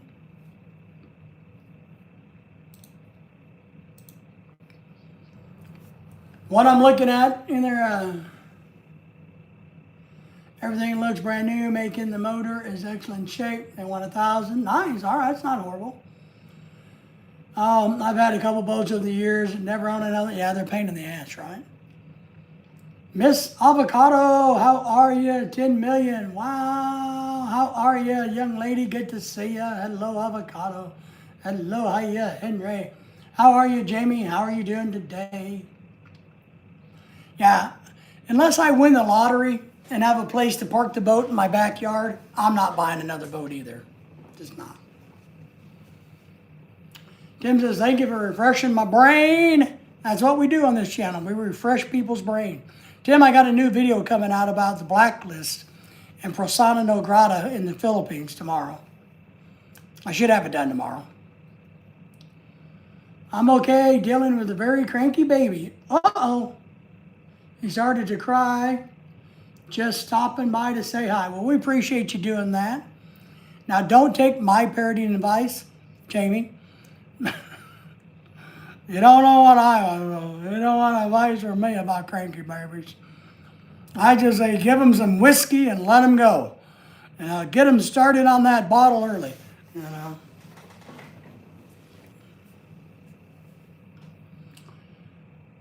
If I ever get another boat, it's going to be a canoe. I like kayaks. I do. I think kayaks are fun, but they're pricey for the good ones that can hold a fat old guy. Get his boat, bust out another 1,000. That's it. Boats are expensive to buy, maintain, and they're a lot of work. I've had 2 boats. Click the like button as well. Thank you for that. I agree. I appreciate that. We need all the likes we can get. You already had a bottle. He's gassy and teeth. That's me. But you got to get the whiskey out. Break out the whiskey. The whiskey. And to be honest, now, I may make a joke about getting the baby drunk, making them pass out. But in the olden days, I know this for a fact, that they used to rub whiskey on the gums of the child to help them with their teething. I know that is a fact. I don't know if it was a good thing or if it worked, but I know in the olden days, that's what they did. Pat says, hello, and I am back. Hello to Jamie. We have 0 alcohol in this house, and we heard that. Yeah, I don't blame you. It's better to have no alcohol in the house. But I just know back in the olden days, I guess before they had Novocaine or Lidocaine or whatever, the teething medicine that they make, right? They make a teething medicine. They would do that. No wonder we all grew up as drunks. No wonder we all grew up with a likeness for the booze. Pat says, hello to you, Jamie. Hiya, Tim and Pat. Jamie, hello. I remember that too, Pat says. That's why I started drinking whiskey so young. That's it. Got you used to it. Apparently, thinking of Greenland, they have a problem with alcohol and drugs in Greenland. Did you know that? All 5,600 people in Greenland apparently a lot of them have drug issues and serious alcohol issues, which is kind of like the same problems with Native Americans, because it's all part of the similar race. So apparently I saw this, that the indigenous population of Greenland has the same problems the Native Americans have with alcohol. I thought that was interesting. Just a little tidbit. Henry, hello from Tim. Lame-o. Because there's nothing to do there. Yeah. Well, they fish. I agree. There's nothing to do there. I couldn't imagine living there. I turned down an opportunity to be their president, but I guess the only thing to do there is to stay warm, I guess. I don't know. It's a beautiful place, but yes. Yes, Jamie, it is. Because, and look, I don't remember the science, but I remember this. I know there's a real problem with fetal alcohol syndrome in Native Americans, but and I don't remember the science, but I know it's true. Native Americans has a gene that makes them more prone to alcoholism than like us, than me. I live near the Lummi Nation. Okay. Is it Lummi or Lummi? Lummi Nation? The only thing to do there is to go somewhere else. Yeah. Yeah. I agree. And where are you going to go? You know? It's hard to get off the island, off of Greenland. Where are you going to go? You got the money to fly, to Danish land and get a Danish? I doubt it. Most of them don't have that kind of money. I saw that we saw earlier that there's 56,000 people living there. I did see another stat that told me that 3% of the people there have advanced degrees, meaning only 3% of the population are the doctors, lawyers, medical professionals, teachers, all of that. Less than 3% of the population handle all of that.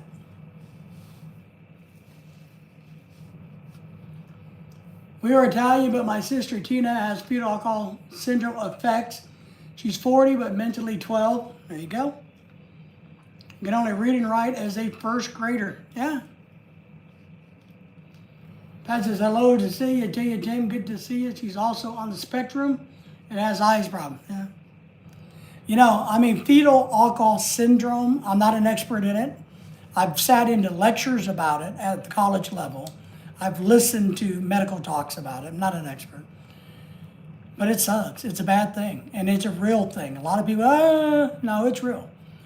And also the Native Americans. And populations there's certain populations worldwide that genetically can't process alcohol or something else. Maybe it's a food. So it's just the way it is. And we were happy, I'm going to say we, white conquerors of the United States, were happy back in the day to give the natives the whiskey. We gave whiskey to the Native Americans to keep them under control. Fire water.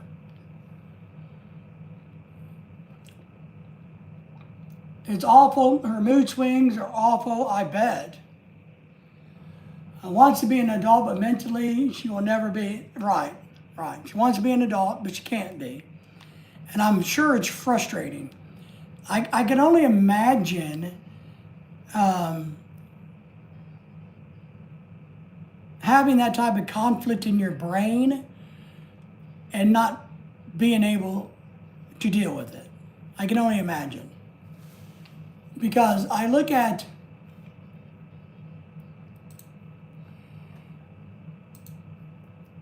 people with like Down syndrome who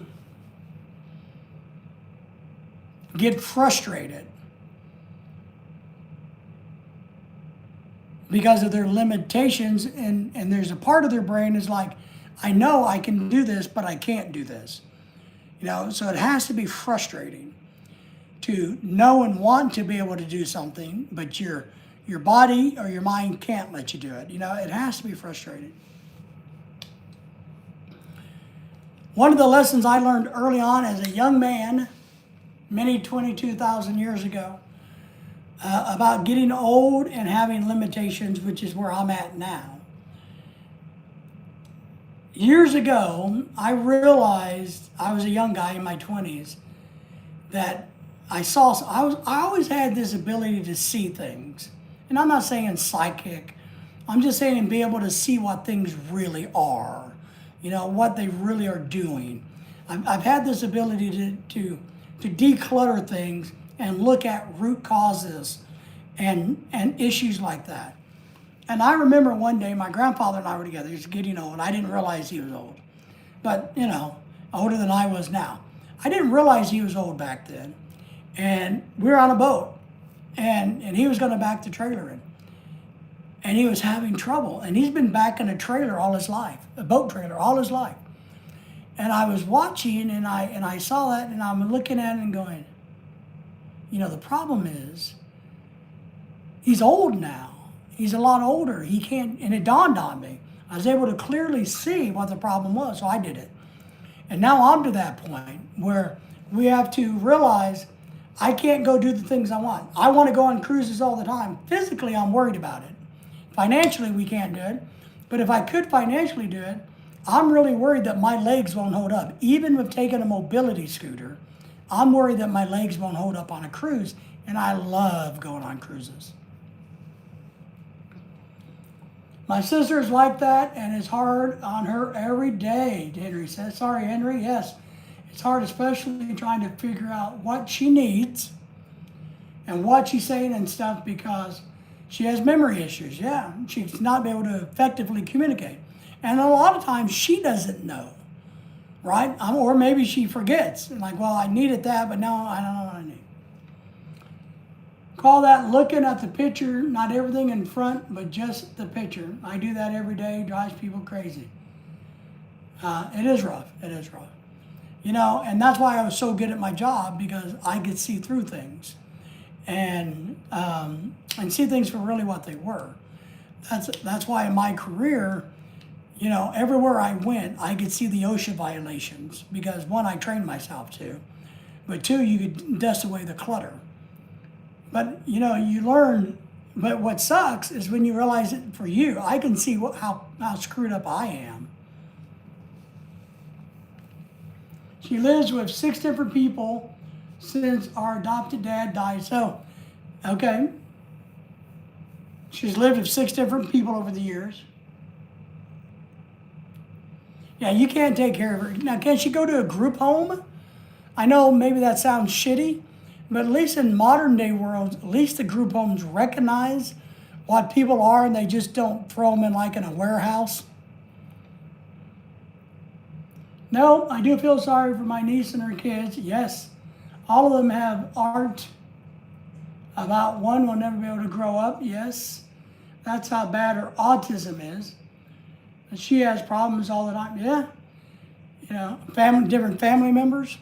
But, you know, Jamie, I'll tell you, there's part of me that really believe that sometimes group homes where they can give specialized care for people like your sister is better for everybody, including the sister, because she's around people that specialize in her issues.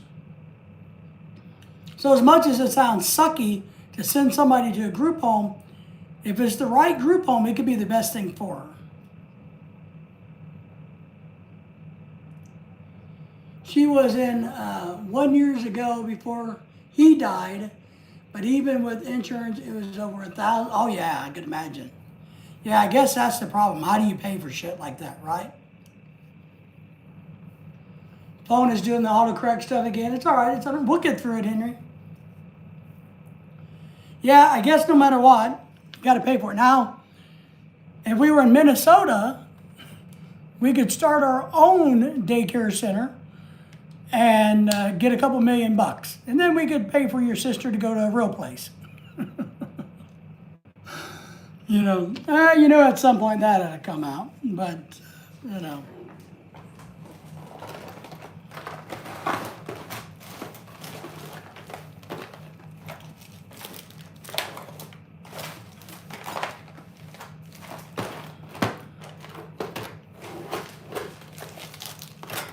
I got way too much shit in my desk.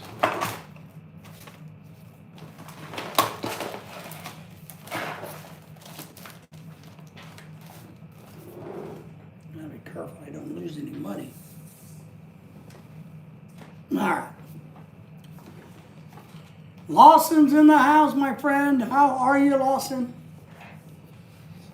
How are you doing on the other side of the state?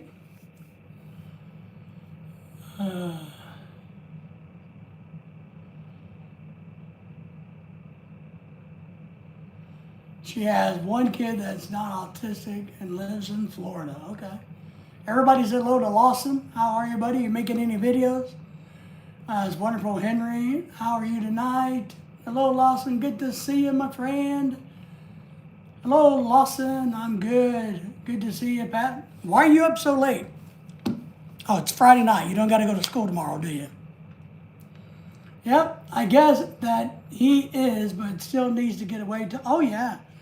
Caregiving is a gigantic burden and struggle. I mean, just look at me. I care for Lorelai. And why, my God, am I wore out? That's all right, Henry. Weird stuff is what phones do. Not recently. I haven't. I've just been watching videos. All right. That's good. Watching? What kind of videos are you watching? So, yeah, it's tough. It's tough selling when we have challenges. You know, even you know, for us who's getting a little bit older, having these physical challenges. You know, nothing breaks your spirit more than realizing you can't do what you used to be able to do. And I've gone through that. I really have. The fact that I have to use a mobility scooter, which I desperately need a new one, kills me. I hate the fact that I got to use one.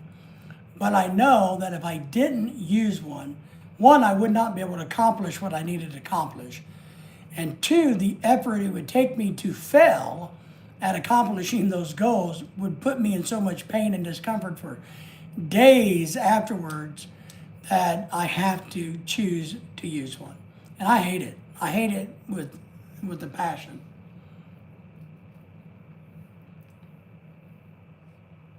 Recently, I've just been selling candy at school to make some money. All right. What kind of candy? What kind of candy are you selling? How come you didn't sell me any? Jamie says, I call her from time to time, make sure she has email in case of an emergency. Good. Staying in touch, staying connected, very good.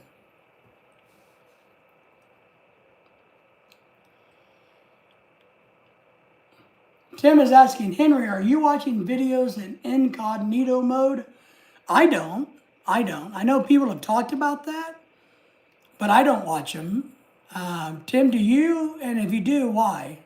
Or why not? Some Starburst, Skittles. Oh, I like Swedish Fish. I don't like Sour Patch. I don't like Starburst or Skittles. Sorry, my friend. Sorry. So how are you selling candy at school? Most schools says no more candy to be sold at school, so they took the vending machines out. Are you doing the black market candy thing at your school?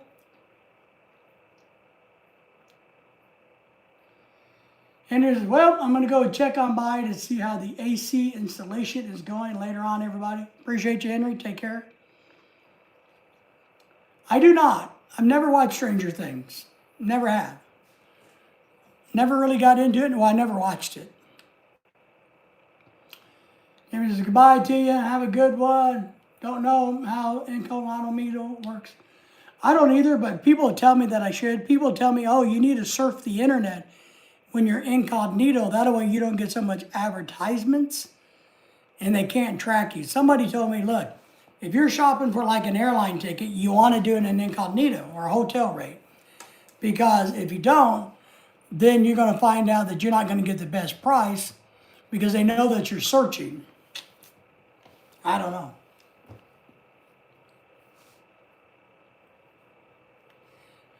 As it's avocado, do you and your husband live on a farm? Do you have animals and you do gardening?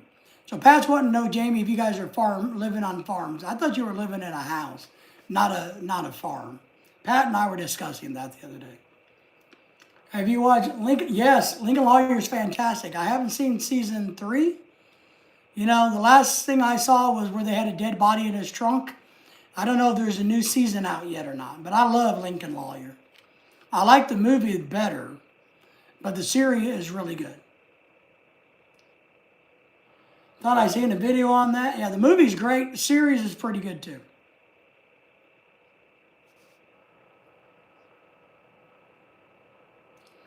Yeah. So Pat, she's just living in a normal house with a car, no animals. Pat lives on a farm. Yeah, there should be a 3rd season coming out. There is. But no, we haven't. I like it. I watch it.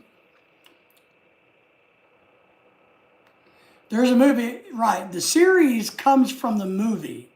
So the movie's out there on Netflix or Hulu, or it's out there. It's been out there a while. So just Google the movie. It's really good. Really, really good.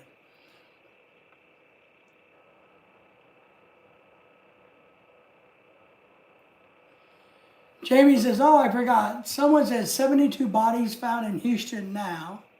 Let me Google that.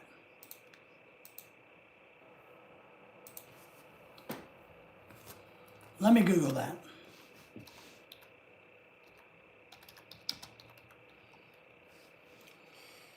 Bodies found in the Houston bayou, down on the bayou.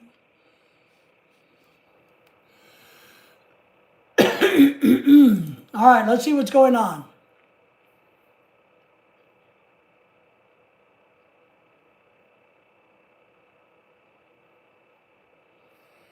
Wow.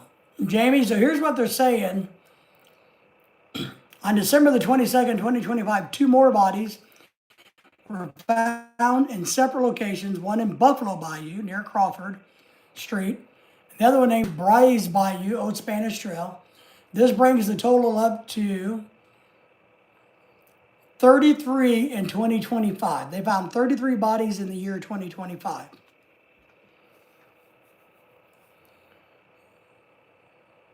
What's going on in here? That's what I'm going to look.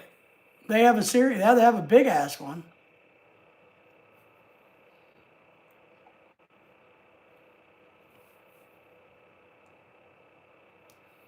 I'm trying to see.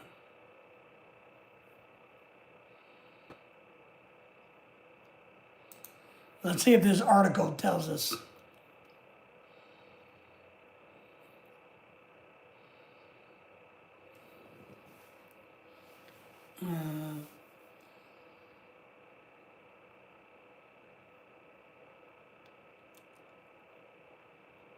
Yeah.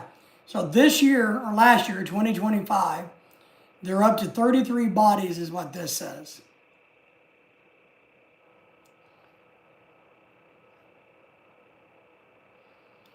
During the past 9 years, the report from the Forensic Science Laboratory during the 9 years included in this report, more than 200 bodies were found in the local bayous in Houston. Highest number of bayou deaths related during that span was 35 bodies found in 2024. 200 bodies over the last, 9 years.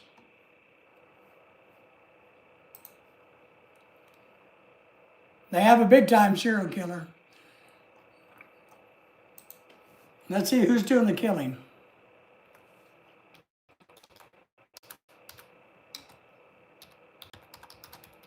Now he's going to have to be local.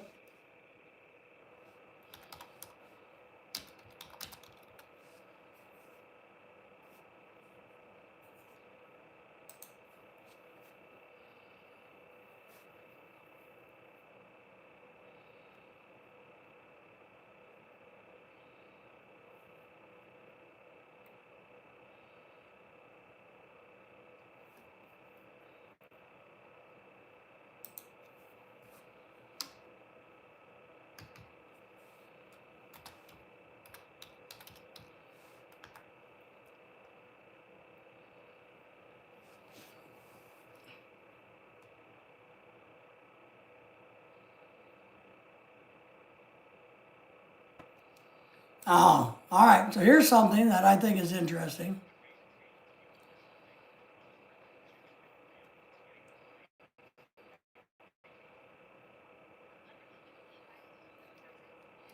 So one of the DAs in Harris County, which is Houston, says he wants to dispel the rumors. There is not a serial killer in Houston.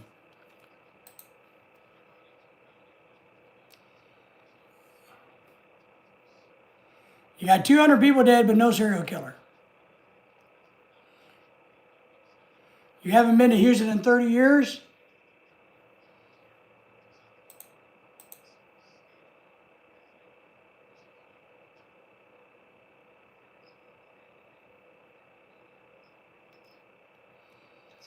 Well, they're saying there's not a serial killer, but I don't know I don't know what the population of Houston is, but I would think 33 bodies would be outside the curve of normal in a year.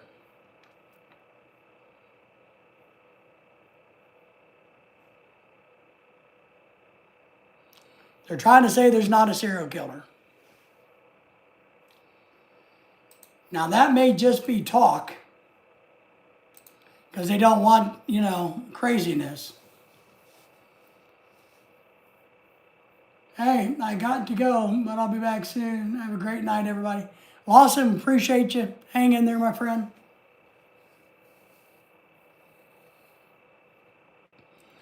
I'll try to do some more research on this.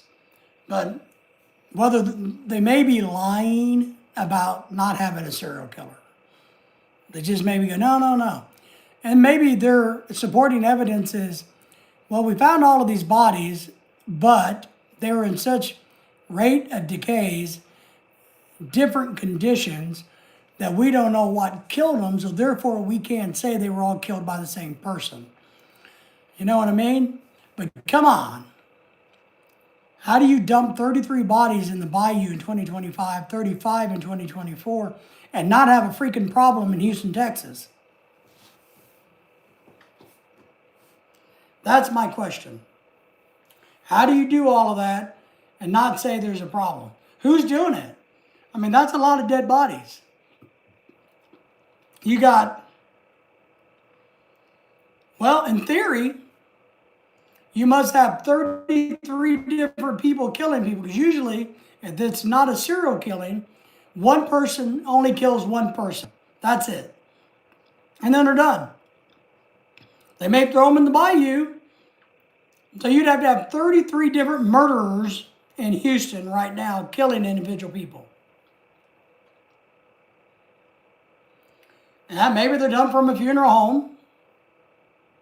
We had a big thing about that in Oklahoma, I think, a few years ago.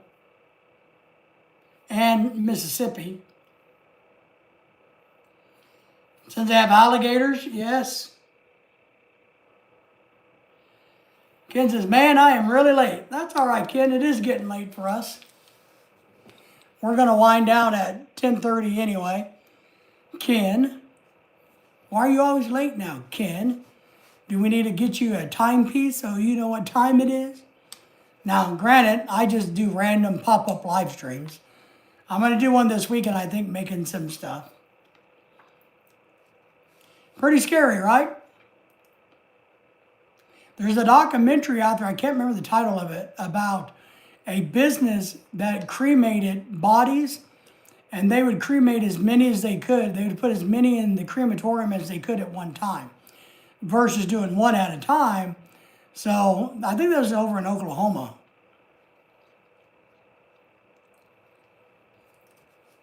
I have to go too, yes. Good night all. Thank you, Jamie, for being here. And go back and watch the entire live stream. All right. I appreciate that. I didn't come to you tonight because I was here tonight. We got talking about some stuff, and drove the bus off into the ditch, then got the bus back out of the ditch, and then we went back into the ditch and came back out of the ditch. So right now, I'm confused whether we're in the ditch or not in the ditch. And that happens on this live stream. That says hello to you, though, Ken. Good to see you, he says. But as a guy who used to study serial killers for shits and giggles, I'm just telling you, 33 bodies in 1 year, 35 in another year, and be free. There's something going on. It's not 33 individuals killing somebody and dumping them in the river, in the bayou. Because you got to remember, those are just the ones that are dumping the bodies in the bayou. You know how many other people are killed in Houston that aren't dumped in the bayou? Ken says, hello to you, Patrick. How are you? Good to see you tonight. What's going on? It's cold. It's snow. Ken, are you getting snow?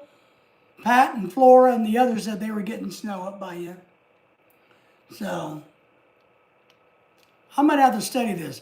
But if the authorities are lying to us about a serial killer, which they probably are, now look, they could have a serial killer who only killed 10 of the 33. That's a possibility. a serial killer is 3 or more. PAC, were you dumping bodies and getting stuck? Yes, that's it. And my legs don't work so well to get the bodies out there, right? So I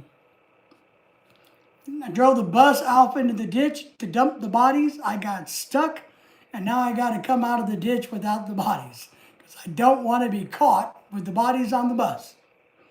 Bodies on the bus go round and round. Bodies on the bus go round and round.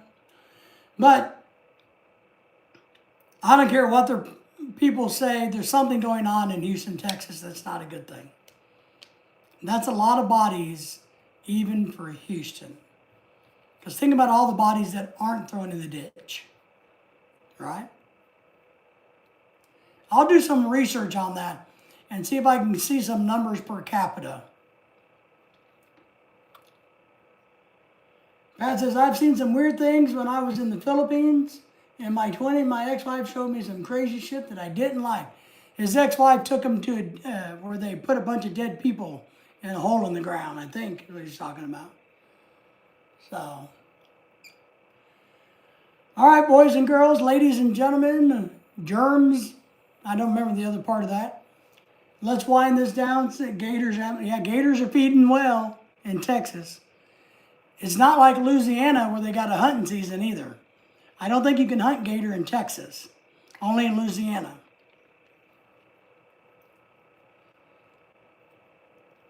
Yep, he's got a Filipina ex, he's got a son, and he's looking for a new Filipina.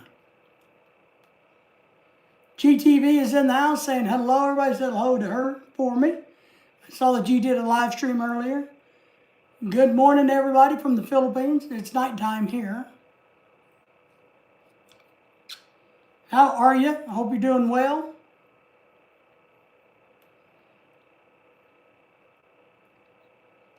Doing all right? Nice. Good. I was married to a Filipina Ken once upon a time. So was Ken. Doing good. Thank you. I'm glad you're doing good. Really am. Hello to you, Pat. So, yeah, maybe his Filipina should have been in the bayou. I don't know, Pat. But so